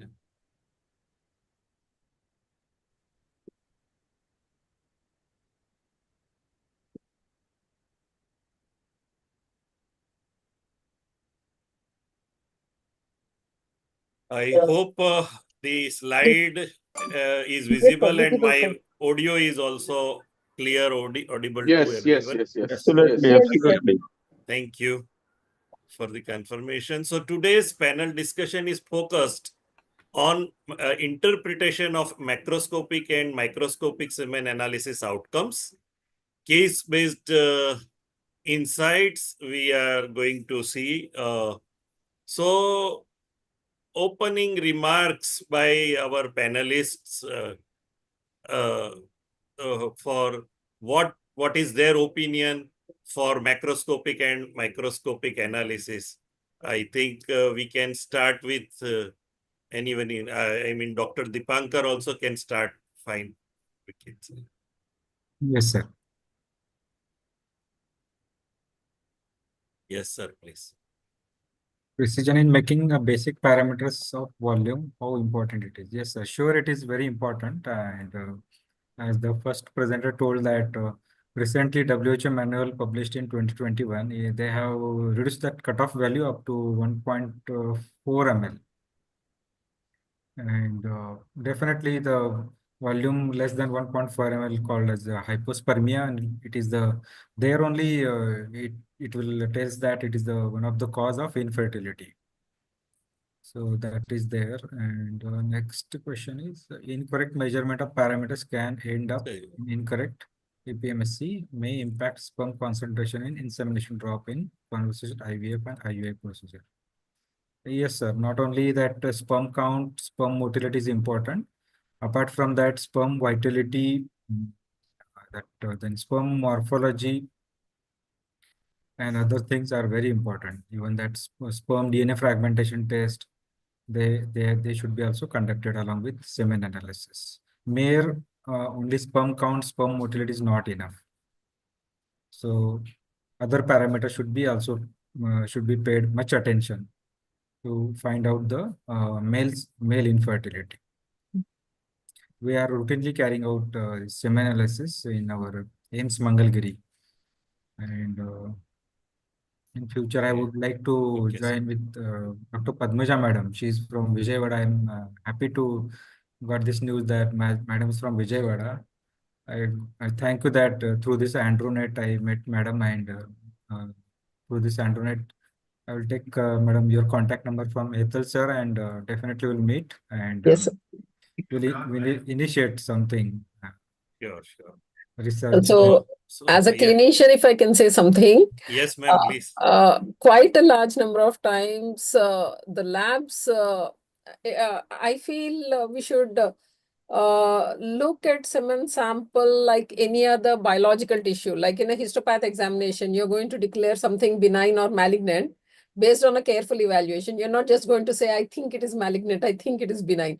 So I feel in a semen sample also, we should be equally careful before we say the count is very low, the volume is very low, because oligoestenoteratozoospermia is a word written so easily. So I think we should respect that and do that very well, because it changes the way couples look at, their own self-confidence. So as soon as, because I tend to do my own semen analysis. I have a look at all the semen samples that come in. And I think every clinician should also have a peep at that, not just rely on a report that is coming from a lab which we do not know. If it is your own in-house lab, you know the standards that are being maintained. So looking at every aspects, because I really loved the talks where they showed the importance of every small thing, the macroscopic and the microscopic analysis. And I think even clinicians should have a look at the sample. Yeah. I'd just like to add a point also on the volume, sir. So something that we don't tend to look at very often is when it's in the hypospermia range, so below 1.4 ml. Just a simple question to the patient as whether there's been any spillage. So, that could clear any doubts and whether we proceed with processing that sample. So things like that. In the case of hyperspermia, whether there's been any mix with urine, something like that. So just these questions, if they're asked to the patient, would clear before we went for analysis of the sample. And also, like the speakers have mentioned and my panelists have mentioned also, not depending on a single report. So a semen analysis is not an isolated thing. It at least 2 to 3 semen analysis needs to be taken before we definitely give a sort of a diagnosis on what the patient, the semen of the patient is. So we can't just look at one and say, okay, it's because it may be an isolated event, depending on what lifestyle or some factors he's been through in the previous 2-3 weeks or a month. Even sometimes patient will tell a wrong this abstinence period. Some patients want Exactly. urgent report. Exactly. Sometimes they will tell that yes, it is I have 2 days abstinence period, but Yeah. they have not completed just 48 hours also. Yeah. So we have to ask them properly while taking history and those things. Yeah, absolutely. Actually, semen analysis, in my view, that is a basic investigation for male infertility. And in this era of IVFs, when we have so many IVF centers, I think we are overlooking the seriousness of going through a thorough investigation of semen analysis, because we are just concentrated towards okay, we just want to see whether the sperms are there for our ICSI or IVF procedure or not. So that should be that should be, yes, given importance, because it is very important, and it is not only that, it is the deciding factor whether to go for IVF or ICSI. So it is the male factor which decides whether to go for ICSI or IVF. So that is why I think semen analysis is very important. And between macroscopic and microscopic, both have their own significance. Macroscopics are equally important as the microscopic is important, although no doubt microscopy has some upper edge that we need to see the motility, the counts, the morphology of the sperm. That is definitely there, but macroscopy also has is very equally important when it comes to semen analysis. Please. Anyone? Dr. Jayesh is there? Okay. Now, moving from macroscopic and microscopic analysis, WHO has listed some extended semen analysis. So, would like to know from the panelists which one to take when. Maybe anyone can start. Dr. Ritesh, I think you can. Sorry, so you want me to say answer the question that whether which one is important out of all these three? Yeah. Yes. Okay, so sperm DNA fragmentation, I think this is quite often talked about these days. So everybody is worried. All the clinicians, especially all my clinicians, they often ask me whether to go for sperm DNA fragmentation and what is the advantage of going for DNA fragmentation. I won't suggest that it is a first line of investigation, sperm DNA fragmentation. Not even second, for frankly speaking. But yes, you actually have a bit idea about how the quality of the sperm is, because since small abrasions, the DNA abrasions, fragmentation abrasions, they're taken care by the oocyte. So DNA should not be considered as the primary this thing. So genetic and genome testing, genome tests, genetic and genome tests. You mean to say karyotyping? Yes, karyotyping, microdeletion, and all that. Microdeletion and karyotyping only in case of sphere oats and azoospermia. Definitely, we go for white microdeletion and genetic testing. That is again a questionable one, because since in primary infertility cases, I won't recommend to go for genetic testing every time a couple is coming to your lab. So, but I think clinicians can take it a better direction. We can take this question in a better way, so they, because they are the ones who are dealing with this situation quite often. Yeah. I'd just like to add on to Dr. Ritesh's comments on sperm DNA fragmentation. I agree completely. It's not a routine investigation that we also advise patients.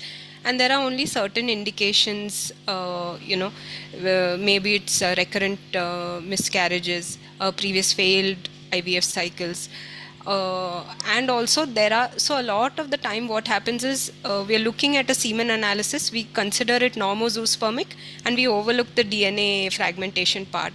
So from our lab we have some data. So we have looked at about 35,000 samples in the Indian scenario. We've analyzed it and seen in oligozoospermic patients, nearly 55% of those patients have high DNA fragmentation. I guess that's not surprising. We all can expect oligozoospermic patients with DNA fragmentation. But what was most surprising was 35% of normozoospermic patients.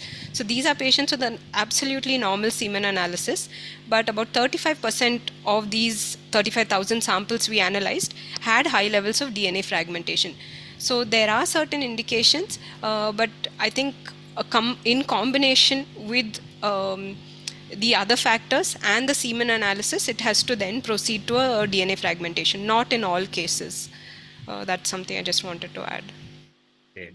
So, Like, Dr. Tara, there, sorry, Dr. Hetal, can I ask you one question? That Yeah. you mentioned that, right, Ritesh also mentioned that it is not a routine. But how you will decide that this particular patient need sperm DNA fragmentation? Because you are telling it is not a routine, you are telling it is not for every person. So then how you will decide? It is for this person. And again, you are telling that in oligospermia patients, you are getting that high DNA fragmentation.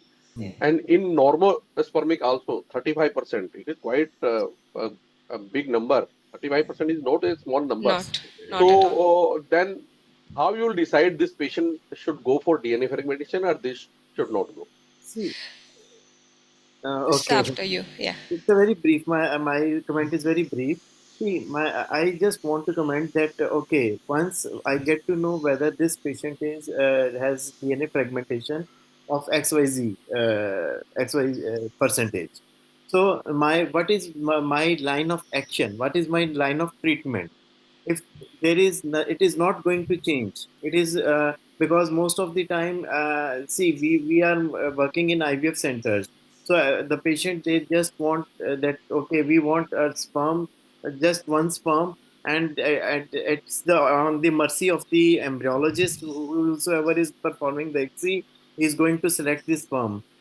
Should there have been any device, which any kit which can give me a good sperm without fragmentation, then that will definitely matter a lot, going for DNA fragmentation. But in my routine practice, I'm not blessed enough to choose between the right normal sperm and the fragmented sperm. That is the reason why I don't want to go for DNA fragmentation. Maybe, sir, due to unexplained infertility, even though semen Yes, analysis is exactly. normal, or due to the multiple pregnancy loss. Pregnancy loss, yes, Yeah. that is one indication. Repeat pregnancy loss. If there is at least, yes, you have some explanation that why it is happening, why it is occurring. It can be because of the DNA fragmentation. So that is the one point that where it is really helpful. Yeah. Also, in the presence of a varicocele, sometimes. So, if there is a borderline varicocele, you're not sure whether to proceed with the surgery. In those cases, we recommend testing the DFI. Hello. So, I think it is more case specific, sir, than a blanket rule for everyone. Okay, if it is if there are certain lifestyle factors also. So if we know the patient is a known smoker, things like that, we would look into the DNA fragmentation levels. Similarly, if advanced male age, that is another thing that is very often overlooked. So we also have data to show that in Indian males more than 36 years of age, we see a significant drop in the DNA integrity of the sperm. So that again, so I would say there are isolated cases rather than saying these routine testing or not routine testing. The clients who send to us for testing, it depends on the clinician. So some centers, all the samples are sent, and some, like you say, only cases, certain cases, unexplained or previous ART failures. Only those cases, it goes for DNA fragmentation. So I think Dr. Sunil Jindal has joined. Sir, would you like comment on sperm DNA fragmentation? Yes, of course. First of all, thank you very much. I'm sorry for joining late because I was just busy somewhere. But one thing for sure, simple. Sperm DNA fragmentation is one of the most useful tests we could use today for two reasons: prognosticate, and more importantly, it also is an amazing tool for the counseling of a patient. Now, please understand, uh, you're getting a DNA fragmentation high, which may be significant, which may be one of the reasons for unexplained infertility, brings us to an area where, while counseling the patient gets a direction and feels more satisfied that, come on, at last, there is some explanation to my unexplained infertility. Number one. Number two, I have personally felt, like I'll give you an example. I day in and day out do andrology, lots of sperm retrieval. I have felt that the results, and I'm saying this now because after having done so much, the results of a testicular sperm are definitely better in terms of the embryo quality than a cryptozoo sperm which I have taken out of the semen. Because I'm sitting now at the podium of an embryology and a lot of people. And over here also, if you look at it, then ultimately the story is DNA fragmentation. Recurrent abortions is DNA fragmentation. But something which is still a gray area, should I get a DNA fragmentation done for everybody going in for IVF? I mean, that's the question. Now, Yeah. most of the clinical guidelines are not going to say for everyone going into IVF. They would probably say if there has been a failed IVF, if there is a recurrent pregnancy loss, or if there are failed IUIs which have been present. So this makes it a very, very interesting test, and I honestly feel it's a beautiful test to do, especially if you can um, do this test properly in your own lab, and after having done about 100 of them, standardize the procedure. I think it's an amazing test to do. And any other this listed extended semen analysis, sir? Anyone, any importance, any significance, if you can? No, the extended semen analysis, if I go into it, the ROS activity measurement, which is being done by a lot of places, especially in the West, uh, well, the ROS activity before antioxidants and lifestyle, and the ROS activity after that is something which is judged. And even in the WHO 6th edition, the ROS activity is something which has been mentioned in the special tests available, the extended semen analysis. That is what is available. So I particularly feel that DNA fragmentation is very useful. Because I joined in late, I can't get the context of where we are. So I'm a bit confused. Do we have to discuss these things, or I don't know this slide what it means because I joined late. Actually, sir, this is the just introductory slide of the panel discussion, and Okay. we are seeing these are the listed extended analysis in WHO, Right, and right. we are trying to find out which one has what relevance in clinical aspect or laboratory aspect. That's Okay, the main. okay, I got it because I was in the market when Dr. Ved Prakash called me, Anyway, fine, and sir. I'm It was sorry, I'm sorry, I just forgot about it, so I just nice. rushed back, and that's the way it Nice. happened. Yeah. Right, So sir. another. The sperm, the anti-sperm antibody test, I'd like to say that I think in indicated cases only. So when a semen analysis is conducted and if sperm agglutination is observed, in those specific cases only we would look at anti-sperm antibody. So once again, it's not routine, uh, and only in those indicated cases. Fine, That's something we'd look at. fine. Okay. So moving to the male reproductive tract and infertility. Generally, testicular deformities and varicocele. These are the main challenges probably related to the male reproductive tract and infertility. So, what is your take and opinion on to this? I mean, who can? I mean, Sunil sir, I think. अच्छा, चलिए देखिए ऐसा है, varicocele is something which is a clinical diagnosis. I mean, you examine and diagnose. Unfortunately, what has happened is that every person thinks it's an ultrasound diagnosis. So something which is lying out, which you can feel with your own hand, why put an ultrasound probe on it to judge the grade? Even in fact, the grading is actually clinical: grade 1, grade 2, grade 3, grade 4, which is very simple to diagnose by examination, where you normally would do by having a man standing up, examining his scrotum, asking him to do a valsalva, and see if you can feel a varicocele on either of the two sides.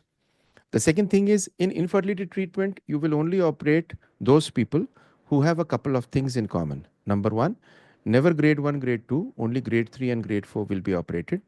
Number two, those who have some subsemen parameters which are out of sync. Number three, the female has been tested and she turns out to be close to everything is okay, and you could consider that with the varicocele, the low sperm count could be a reason. Number four, if you have a varicocele, the sperm count is out, and today, if the DNA fragmentation is high, it becomes a very, very avid indication to do a varicocele surgery. If varicocele surgery is to be done, it ideally is done a microscopic varicocelectomy. Reason is that the spermatic artery is microscopic, and you really cannot see it with the naked eye.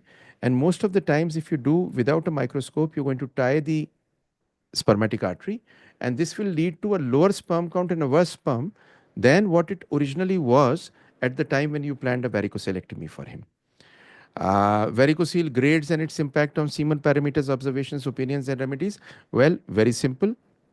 Grade 1, grade 2, grade 4 are there. Grade 4 is something which can be seen with the naked eye, which means when you see the scrotum, you're able to see in the scrotum those veins. That will be grade 4. Grade 3 is when you can feel those veins. And grade 1 and 2 are the lower grades which can be felt on a valsalva. So what happens is that you normally are only concerned about the grade 3 and the grade 4. Now, grade 3, grade 4 have a lot of value in terms of the lowering of the sperm motility, the sperm quality, the DNA fragmentation. In fact, in a few cases of teratozoospermia, the only option for you to do is to operate a varicocele if it is significant. Next is, what are testicular deformities and anatomical challenges in context of male reproductive tract? Well, testicular deformities per se, immediately getting this word over here, but probably if it is kind of a cyst, you have epididymal cyst, which you have. Epididymal cyst, if you have one, never operate it. The reason is that the epididymal cyst is a part of the epididymis at times. And the moment you operate it in a few patients, you will realize that you have cut off the epididymis, I mean the tubules in the epididymis. So you have to be very cautious if you need to operate an epididymal cyst. Then comes testicular deformities. Well, testicular deformities could be malignancies, they could be filarial based, it could be a hydrocele, and all these things are again diagnosed clinically, and an ultrasound could be used. What could be the involvement of the andrology lab? Phenomenal. Let me be honest, without the andrology lab, looking at a varicocele is useless. It's no point. It is जैसे गाड़ी खड़ी हुई और आप start ना कर पाएँ, बिल्कुल वैसी कहानी है. तो आपको इसके अंदर एंड्रोलॉजी लैब के अंदर आपके सीमन पैरामीटर्स, सर्जरी करने से पहले, सर्जरी करने के बाद, sperm DNA fragmentation comparison before and after, and most importantly, a good semen analysis is the cornerstone of planning what needs to be done with the varicocele, whether you need to operate it or not. And I think that's it. Anyone would like to add or anything? Anyway, this is a case one, 32-year-old male with 2 years of primary infertility. Semen analysis shows low motility and concentration is also low. Examination shows grade 2 left-sided varicocele. Doppler confirms reflex. So what is the is there any indication for varicocele repair? Anyone can take, I think, onto this. Dr. Padmaja? Yeah, we just heard Dr. Sunil saying that only if it is a grade 4 varicocele will it really make a difference. Basically, the concept is that the testicular temperature, if it is increased because of the blood flow in the veins, which is at 37 degrees, the spermatogenesis comes down. So we do a varicocele ligation, the number of veins decreases and the temperature cools down and the spermatogenesis will occur. If it's a grade 2 varicocele, the venous plexus is not so much around it that it is increasing the temperature. So doing a surgery for this person is unlikely to help. So what is most important is look at the other reasons why he might be having a low motility and concentration. Could it be he's obese? Is there is he a smoker using a laptop? Stress that is there? Is he living in an area with a lot of pollution? Is he working in a place with a lot of chemicals? So all these, if we have any modifiable factors, we can do, we can correct that. Otherwise, accept the count and try to see how much is the total motile sperm count and try to treat even with the wives. So usually it is a balance. I sometimes feel that if the couple are young and the fecundity of the woman is very good, that means she has excellent ovulations, very good endometrium. So even a borderline male factor, we have a lot of babies. So it is not just one person who's going to do and make a baby. So look, evaluate the female, optimize her health and see how it can be done. Anyone would like to add anything? Yes. Yeah. Yeah. Sorry, Yeah, after. please. Yeah, I will. See, when you speak of grade 2, grade 3, I just wanted to, because it's very true that normally in subclinical, which means grade 1, you do not operate at all. Grade 3 and 4, you operate if the things are out of sync, the sperm analysis. Grade 2 is a gray area. And grade 2 normally is a gray area. Now, the problem is what? People start judging grades on the basis of an ultrasound. Now, ultrasound makes grade 1, grade 2. and grade 2, grade 3. I'm saying from the point of view of the examination. So in case there is a clinical grade 2 left varicocele, I'm talking of a clinical grade 2 varicocele, and in case the semen parameters I can see are like that, what I normally would do is test for a DNA fragmentation. Absolutely, yeah. If the DNA fragmentation comes as high in this patient, then Then proceed, yeah. then I could probably proceed for a varicocele after talking to the patient that it is not necessary that there may be an improvement. Because in a varicocele surgery, the biggest problem is not doing the surgery. The biggest problem is when the sperm count doesn't improve, answering the question and answering them that probably the DNA is better, the sperm count may or not improve. So actually counseling them before surgery itself becomes a very important thing. Yeah, I agree with Dr. Sunil. Considering it's a borderline, so clinically grade 2, but with the low motility and concentration, I would go for a DNA fragmentation, and depending on that, um, go for the next step of treatment. Yeah. Ma'am, sir, can I ask a question? As an embryologist point of view, since you both are clinicians, and as a clinician, what would you say for the morphology that the embryologist should take care to inform you so that you can take a further decision of DNA fragmentation or any higher specific test? Leave aside the history of the patient.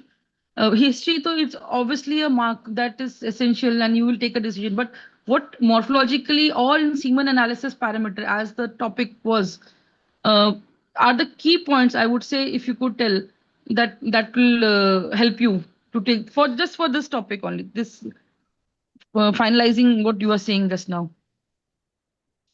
DNA fragmentation, both the clinicians, I would request if they can.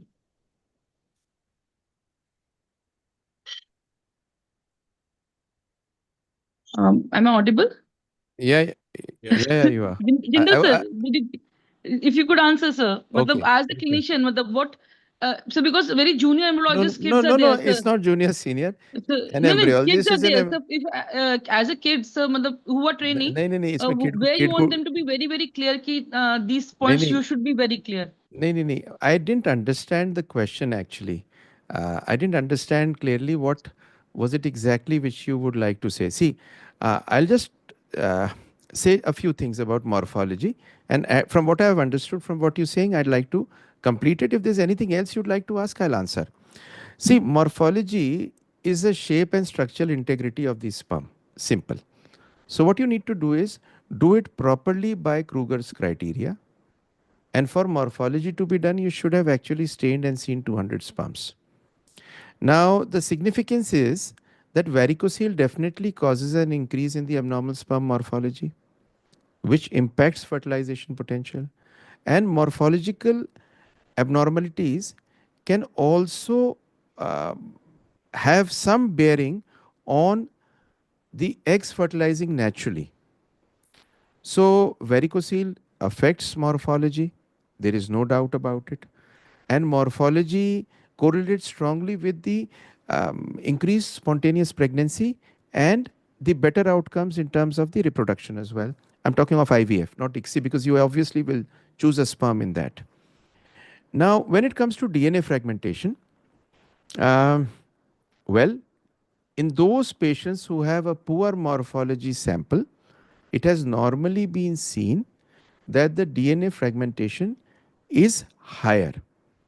So morphology becomes very, very significant from the point of view of you being able to judge, like I said, see, the parameters which could be out of sync could be morphology, could be motility, could be the absolute sperm number. But what I feel over here is that morphology becomes very important because it also affects the fertilization as well as the DNA fragmentation. Yes, sir. I was aiming on that only. So what was? Oh, okay, Was okay. So I got what So, you were saying. I think there are two more cases which is clinically relevant, and then we will be moving to the analysis part.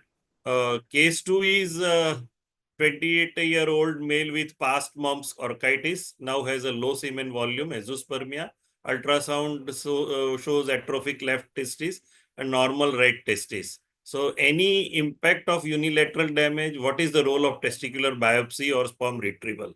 And how does hormonal profiling help in this case? And the third case which I would like to club together is 35-year-old man with azoospermia, low volume, acidic pH, absent fructose, and CFTR mutation is detected. So how to differentiate obstructive versus non-obstructive azoospermia? So these are the two cases I am floating for the discussion. Please.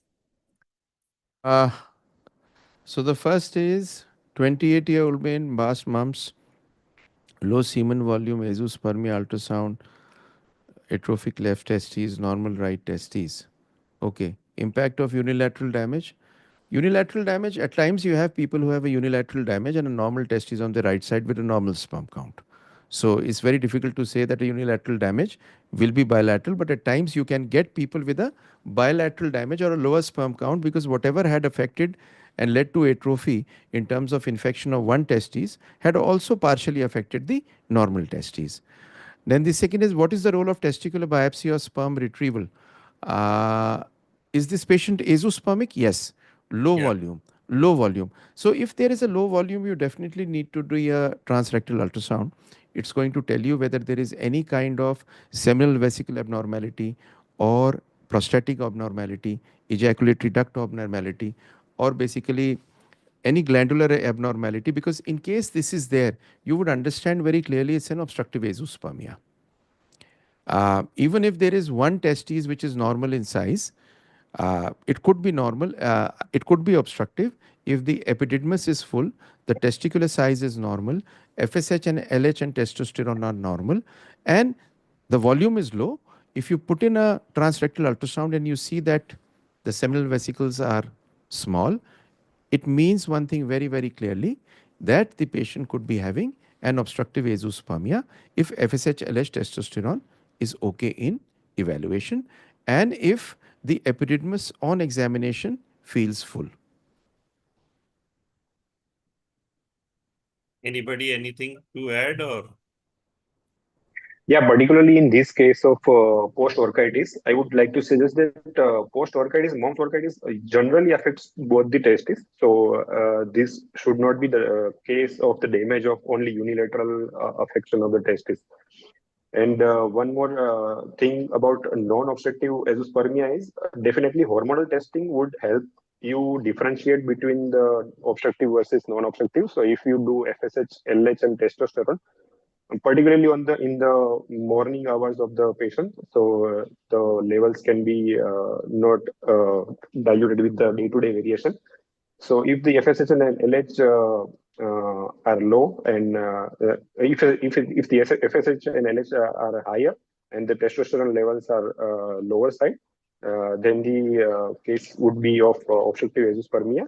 And in that case, non-obstructive azoospermia, and in that case, I think we should still we should treat the patient with some antioxidants and do the normal testes, which we feel that we have to do the testicular biopsy, and chances are very less of retrieval of the sperms, but we can definitely try. And in another case of that non-obstructive azoospermia, obstructive azoospermia (CBAVD), when the epididymis are full, and only on clinical examination we can differentiate this. And with the hormonal, definitely, if the hormonal profile are normal, then these and in the epididymis are full, then we can easily do PESA and retrieve the sperm and use it for the technique.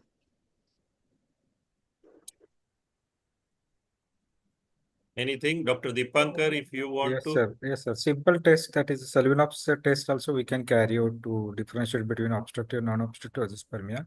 Once we suspicious that whether it is a obstructive, then we can go for TRUS and other test. Then if it is a non-obstructive azoospermia, then we can go further for genetic testing, counseling, and other things. That is the thing to find out further line of treatment. for further ART treatment. Fine.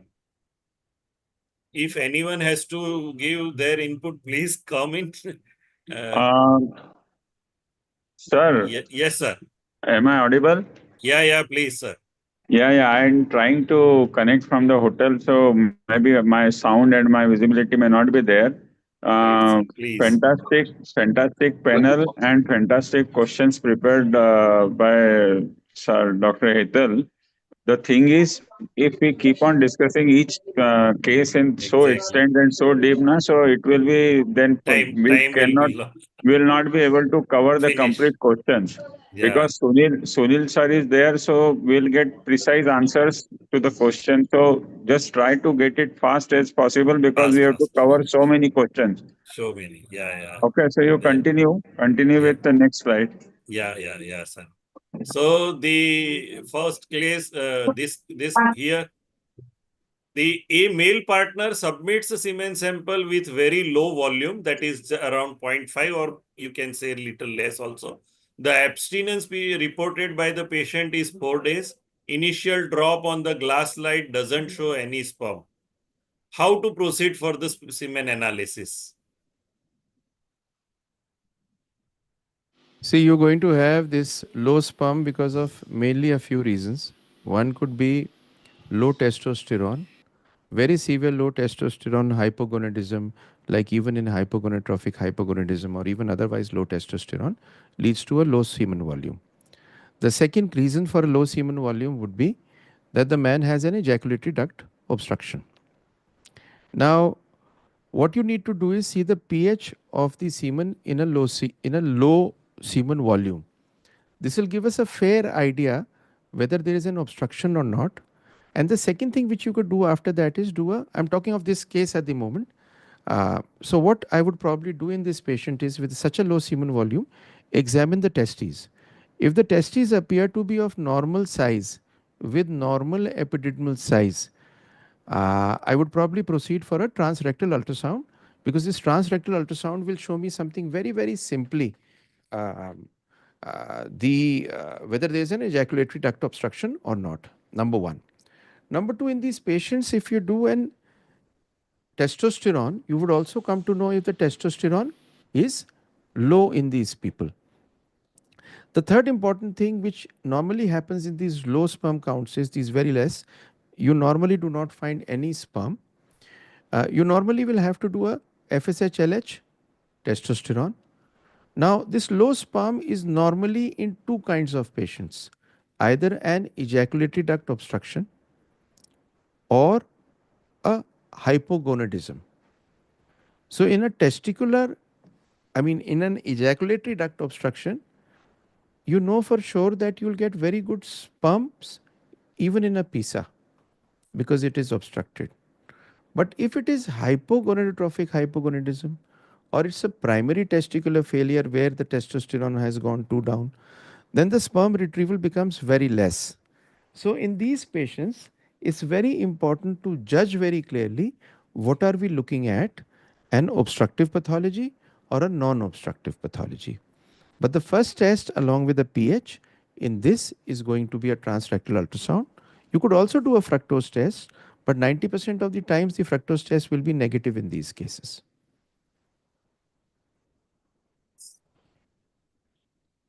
So anything from the lab side, Dr. Ritesh, Dr. Tara Mahendran, please. So I'd look into, like I said initially, so check with the patient whether there's been any spillage for one, and check whether this is the first semen analysis or regularly he's been getting this diagnosis of hypospermia. And then if it is the first time he's doing an analysis, I'd go for a repeat analysis before I recommend a repeat analysis before taking this as the diagnosis. Possibility of psychological. Absolutely, there are many things. Yeah. Yes, actually, this calls for a repeat analysis Yeah. because no confirmatory report can be given on the basis of a few drops of semen. But yes, if it is a repeat, this thing, if repeatedly the patient is unable to provide the semen, then we'll have to go for the reporting. Yes.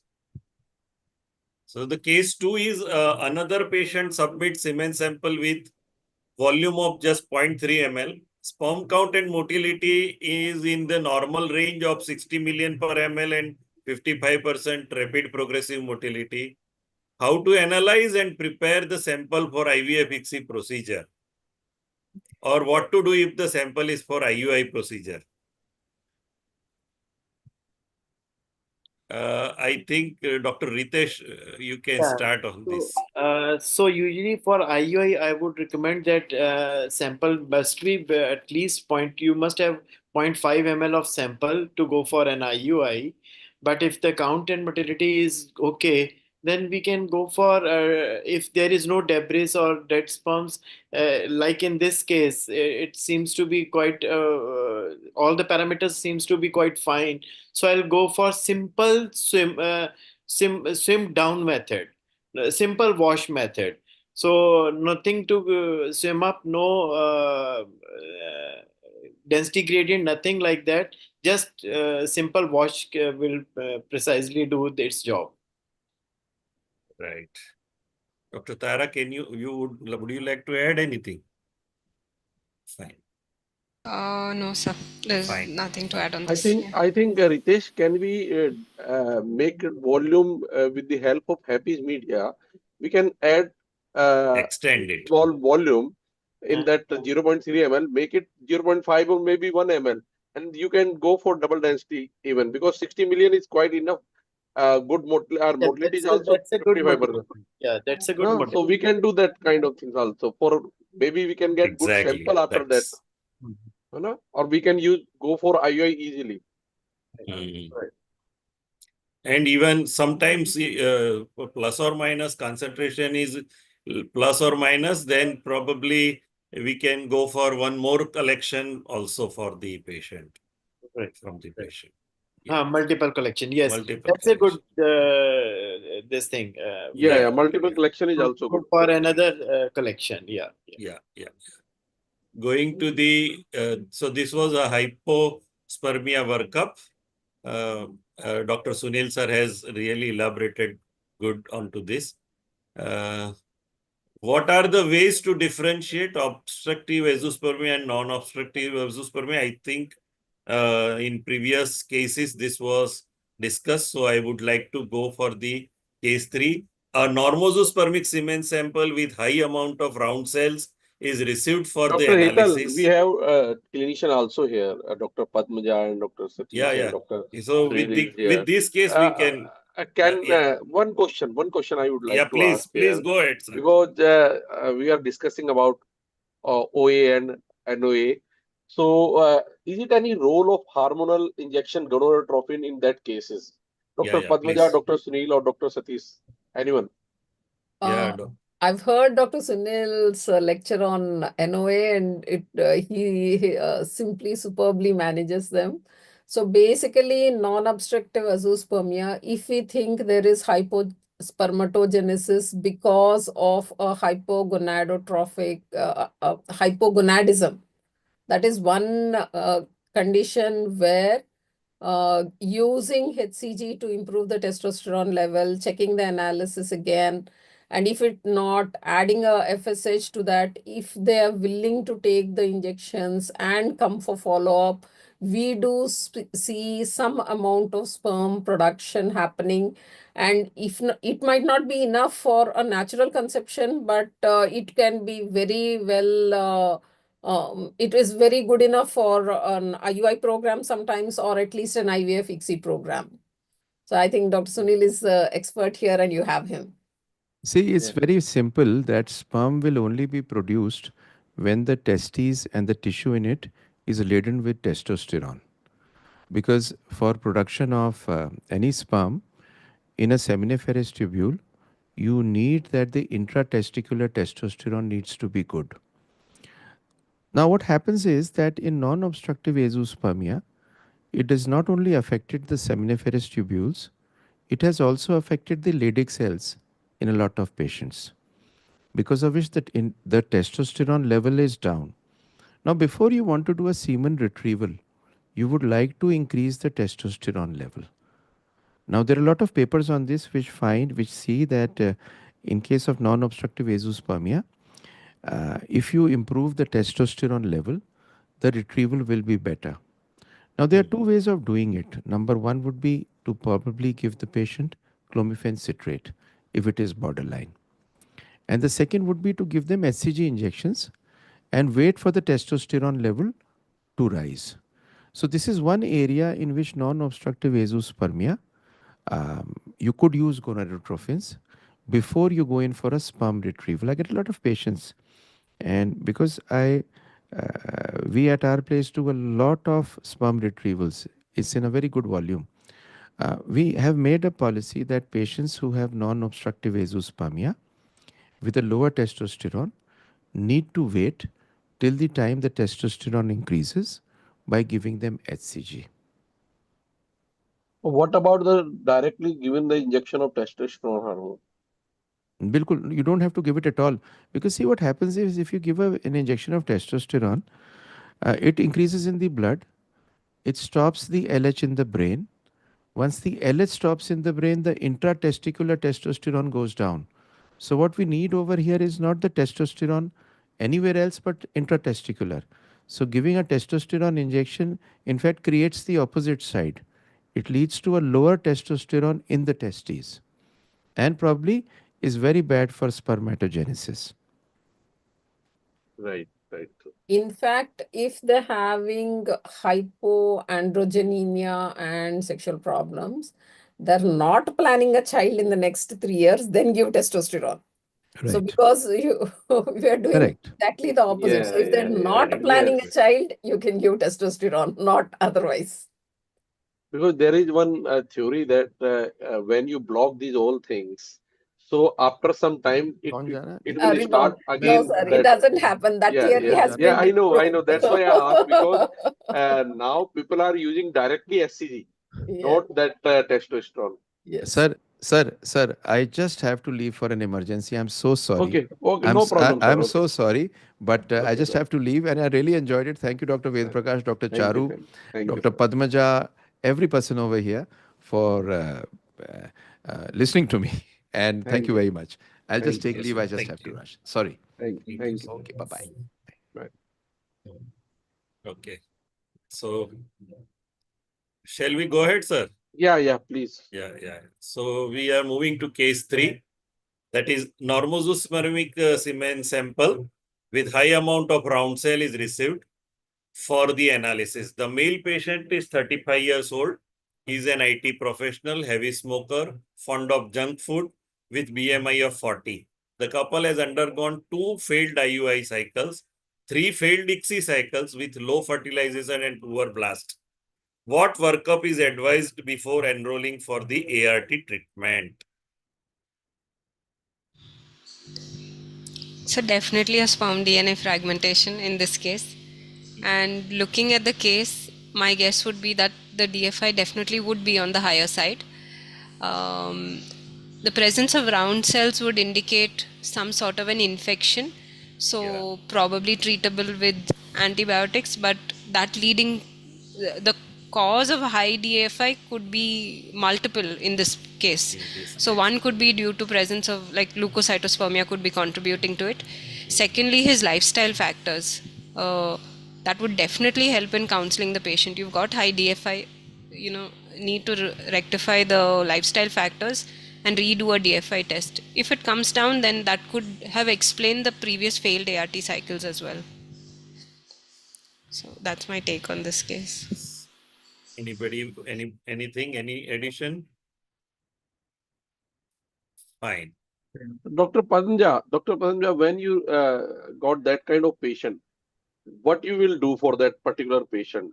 Because here DNA fragmentation and everything is high. So what about the antioxidant role of antioxidant in these cases?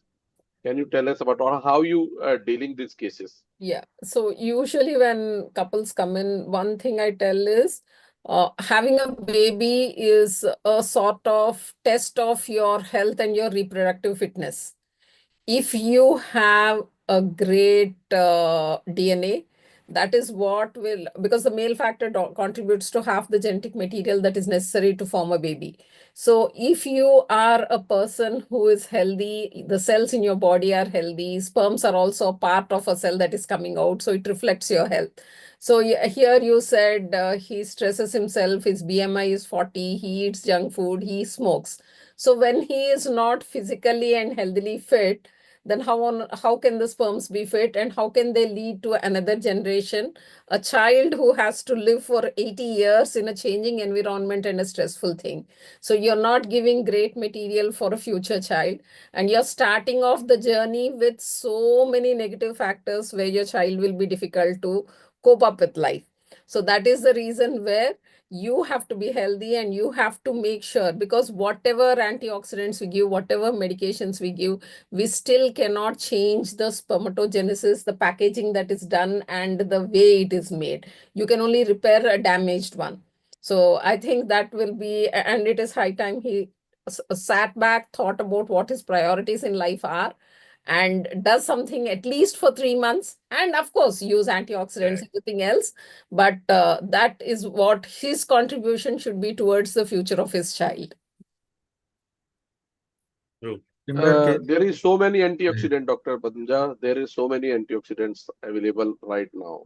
Yeah. So how do you decide which antioxidant you will give this So I particular think the patient? ones that we definitely need are coenzyme Q10, Right. and some amount of a micro amount of selenium, a little amount of zinc, and some amount of lycopene. So I prefer a simple combination, and I stick to one combination. I don't say every month you keep changing the combination. So see what is easy on your patient's pocket, and stick to a simple combination. Some amount of vitamin C. We can also, because you get all these micronutrients, B complex, everything, you can get it in diet. You tell them to take a handful of nuts, it covers so many other things. So you don't need to give a very big potpourri.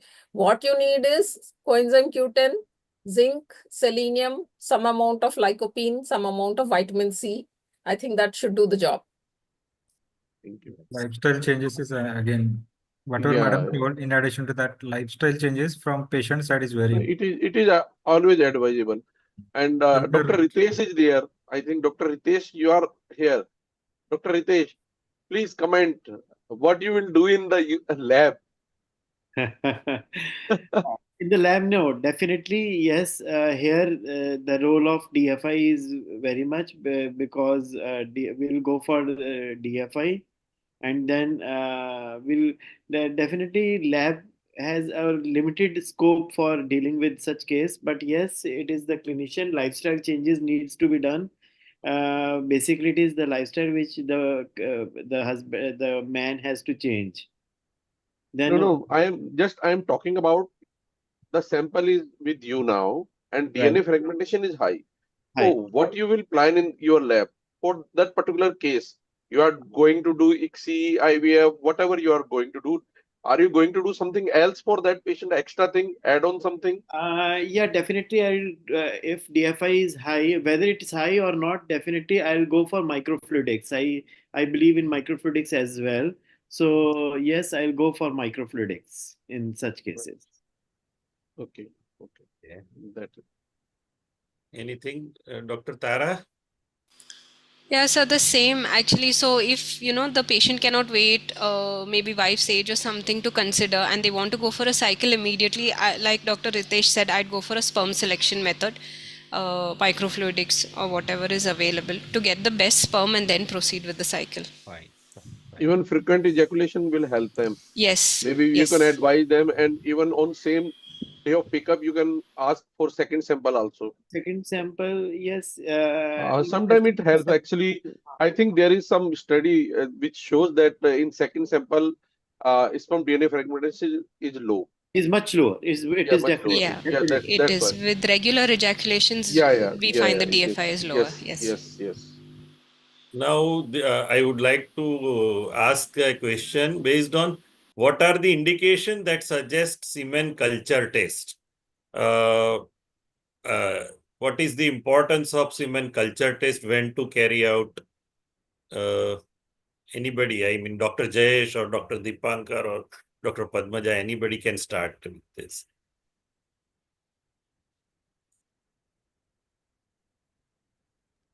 Sir, maybe if we get leukocytospermia during Yeah. semen examination, that time we Yeah. can suspect that patient may be having some infection, and then we can have a history and other things. We can examine, and that semen smell and other things we can add, and accordingly we can decide. So we can advise query leukocytospermia. We can advise for this semen culture. And upon the positive semen culture test, what will be the management? Dr. Jayesh and Dr. Padmaja, please. So usually based on the culture sensitivity report, 3 weeks is what I recommend antibiotics. Most of the time, that is the minimum that we need. If it's a sort of prostatitis, doxycycline 3 weeks course along, that is what along with the anti-inflammatory drug, followed by an antioxidant is what I usually recommend.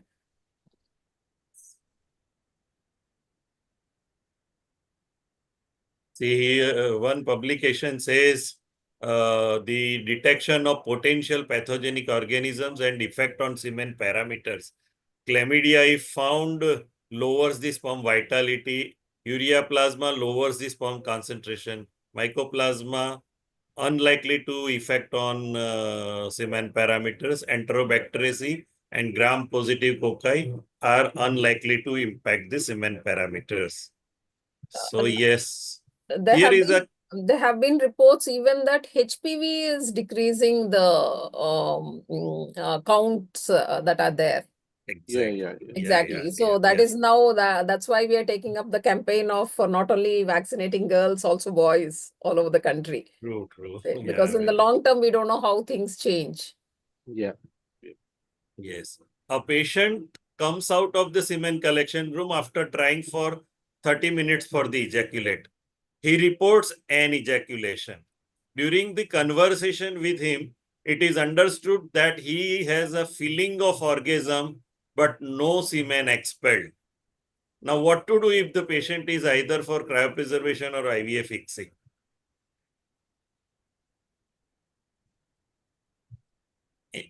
I mean, how to find whether it is retrograde or not, or like that. So in the voided semen sample, if we centrifuge and find sperms, then it is most likely a retrograde ejaculation.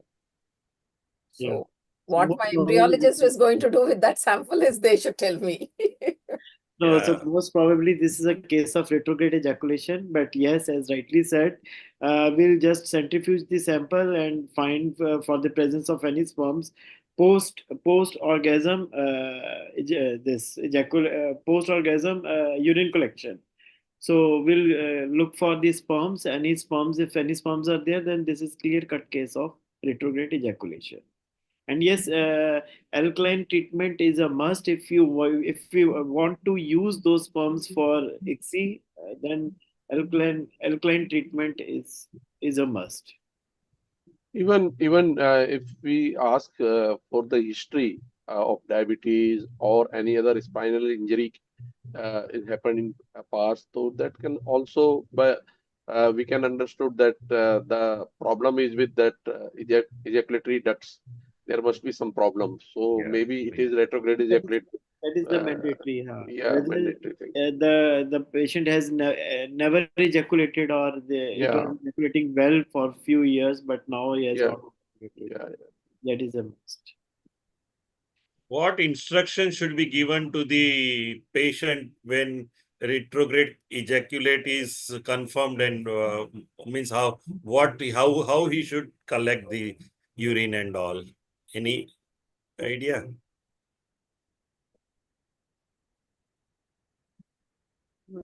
We give the alkaline solution, and post masturbation, like if once the orgasm is experienced, then the patient is told to urinate, and then we collect the urine sample, and then we use first centrifuge it and then isolate the sperms and then again give a wash along with the hippies media. Right, right. So the basic instructions, I mean, what I prefer to do is I give 2 or 3 containers.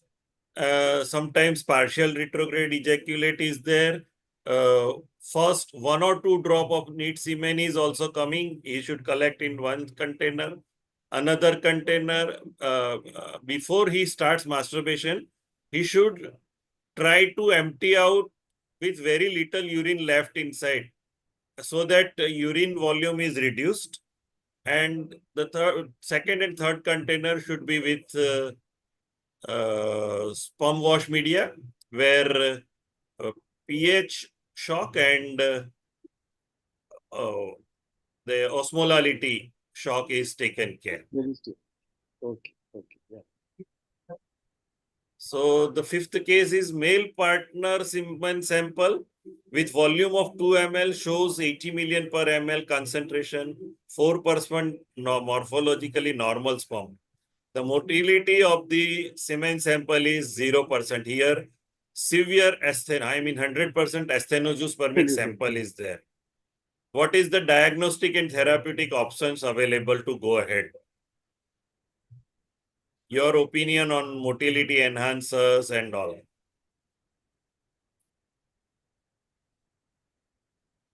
When to suggest the fertility preservation for this kind of patient? You can look for vitality test, sir, in case of motility is less. And simple sperm wash also sometimes with media sometimes increases the motility. So if none is motile, doing a hypoosmotic swelling, picking it up, doing an ICSI, will that help? Because nothing is moving. Yes, yes, So that is the only way out of this, I feel. exit. Yeah. And you know, many a times going for one more collection immediately. I mean, because second sample many a times improves the motility. I mean, it's right, right. Yeah, that also can be the option. Yes. So there are sperm vitality, we know diexclusion HOS is available. And one wonderful, I am just sharing this wonderful article from James D. Stegner, says ki hypoosmotic swelling test, he has differentiated 5 grades of coiling pattern, and with D and E pattern of host coiling, a DNA integrity is very good. So he has studied and calibrated with tunnel and all assay and all. So this also can be when if HOS is used for therapeutic use, ICSI and all, that time this pattern of coiling can be considered. Patient coming for repeat semen analysis submits semen sample with 3 ml volume, 0 million per ml concentration. Previous semen analysis was 0.8 ml volume and no sperm seen. Ejaculatory abstinence in both the cases was 4 days. How to decide the order of surgical retrieval of this sperm for this patient?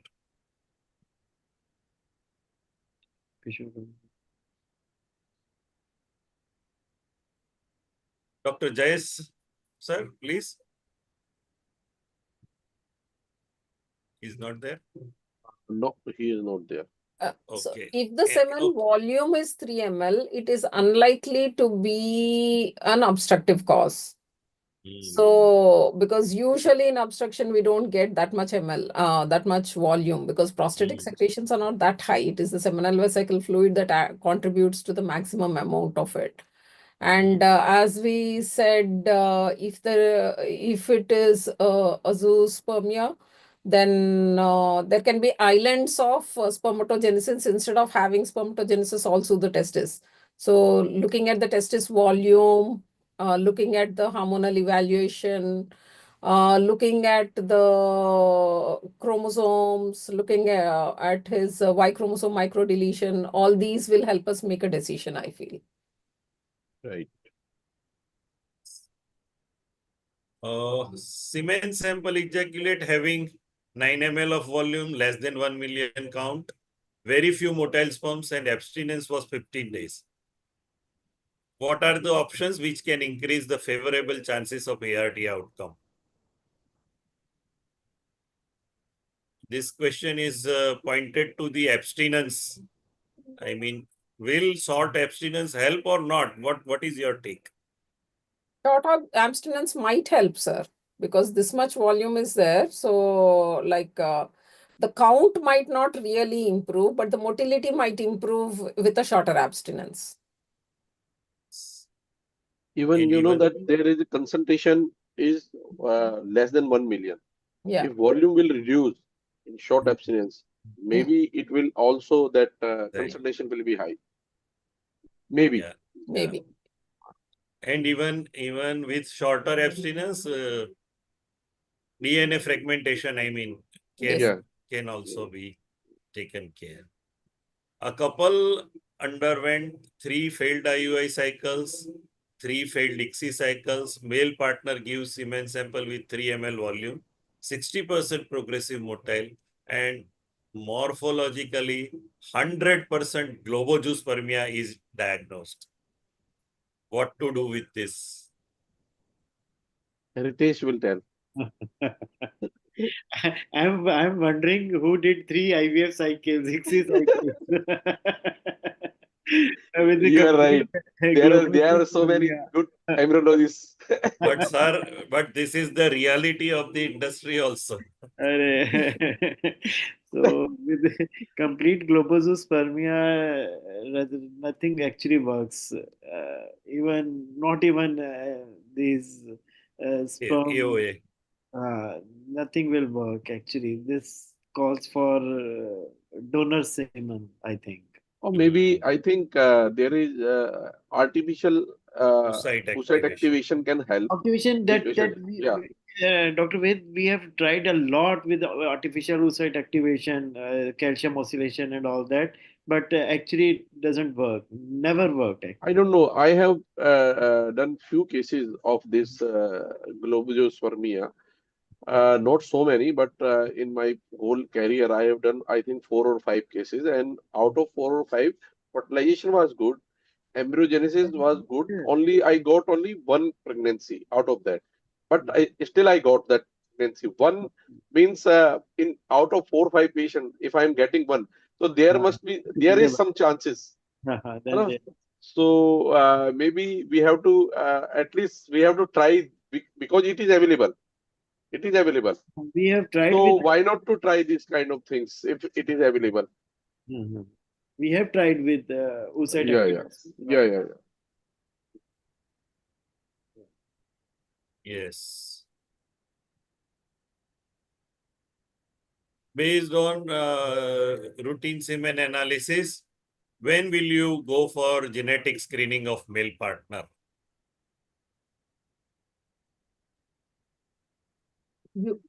Usually we ask it when the count is when it is a cryptozoospermia. You see only occasional motile sperm somewhere less than 1 million, 1 million. That is the places where we usually ask for a genetic screening of the male. So anything more than that, it will not make a difference. It will unnecessarily add to the cost, I feel, because Yeah. finding an abnormality, they're still wanting to go ahead with their sperm. What are we doing by giving them another report after spending so much money? Yes, yes, yes. And also, I think in cases of repeat IVF failure. Yes. Yeah. Normojuice spermic semen sample showing more than 50% agglutinated spermatozoa. How to deal with patient and the semen sample for either cryopreservation or IVF fixing? Semen preparation also becomes challenging with this kind of sample sometimes.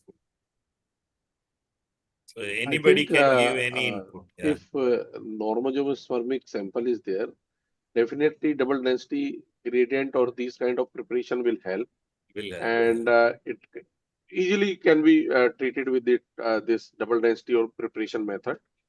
And yes, if patients are coming with that only for test and not for that IVF ICSI, we have time, then definitely we can go for anti-sperm antibody test also. We can Yeah. check it. Even sometime, pseudo agglutination is also there. So we Yeah. can advise them for culture also, semen culture also. Ma'am, any clinical management for this kind of agglutination and all? No, sir. Previously, there were lots of studies telling we'll do anti-sperm antibodies in the wife semen, we will do it in the cervical mucus, we will do it in the semen and all that. And then lots of steroids were given. But we don't know how much the sperm parameters improved, but it definitely increased the avascular necrosis of the femoral head with the use of steroids in the men. So, and if steroids are given to women, they will invariably put on weight, turn into diabetics. So, none of these treatments is proven. The risk is not worth the benefit. So, as we said, if there is a good count, then I think even nowadays microfluidics is also giving good results. Good result. My Yeah, embryologist is very thrilled with that. He says, I get such good sample at the end of it. Yeah. Yes. So I think I have this many cases. Anything to anything on any of this thing? Anybody can have any discussion. So just summarize. Routine semen analysis is aimed to prioritize the line of treatment. Low semen volume and countable sperm can be optimized for the ART treatment with semen vitrification. Globozoospermia, though very rare, found needs to be correctly diagnosed. Apart from basic semen parameters, DFI, hyaluronan binding assay, testing is available as advanced diagnostic tools. MaxPic CMC can be opted on the basis of spermiogram, detailed with advanced diagnostic tools. So with this, I think thank you very much for all the panelists for their excellent inputs for all of the discussion. Thank you. Thank you very much. Thank you. I Hi, think Dr. Hera. Charu is here. Dr. Charu, Yeah. are you there? Dr. Charu. Dr. Charudat Joshi. Charu, sir. I don't know, he is here, but So he has must some be. connectivity issues. Yeah. So, Yeah, he was sir is telling there. he had some connectivity issue. Correct. That's Uh, true. Anyway, so I Yeah, will yeah. thank on behalf of our whole iHera team, uh, all our panelists and our moderators, and thank you so much for coming. And I would request Ved sir if you could summarize and give a vote of thanks. so on behalf of iHera and Anonet team, I would like to thank all of you. And it is really very good initiative. And with the help of Dr. Hital Shukla and Deval Patel, we started. And definitely our aim to start this Andronet is not limited to andrology lab. It is related to clinical things also. And even we are going further with the public awareness program also. So we would like to invite all the people who are interested in andrology. Please join us, and definitely it will impact, because right now whatever we are doing, we are only focusing on male partner mostly, not on the female partner only, not on the male.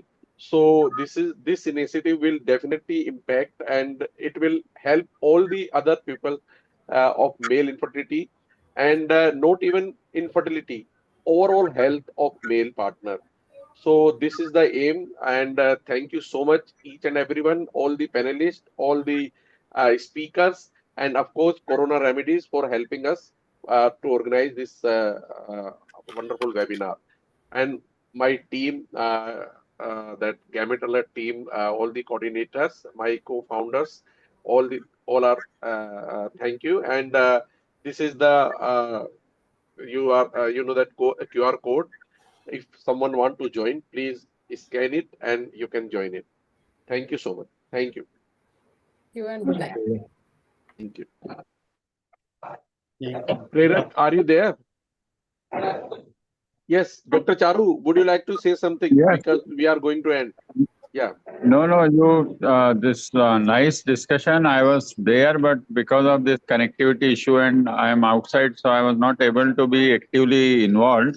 But this is a great initiative started, and I hope more and more people will join definitely, because this is an area which was now given that priority and importance, and people are coming up in this field also. So wonderful panel, wonderful talks, and so much information is there. I hope we are going to keep this type of activity in future regularly. So once again, thank you very much all for this wonderful webinar. Thank you. Thank you. Thank you, sir. Thank you, sir. You can stop the Thank you. recording. Thank you, sir. Thank you for inviting. Thanks. Thank you, Ritesh. First time मैंने रितेश को बुला ही दिया यहाँ पर. अरे आते नहीं हो तुम, छुप जाते हो बार बार. नहीं, बिल्कुल है यार. आप लोगों को आना चाहिए, पता है, क्योंकि भी हमारी मैं अभी Can you Prerna, stop can you stop the recording, please? And live sharing, sir? Yeah. Prerna, please help us. Yeah, please. And please, we're वो still live live, streaming sir. is also बंद कर दो आप.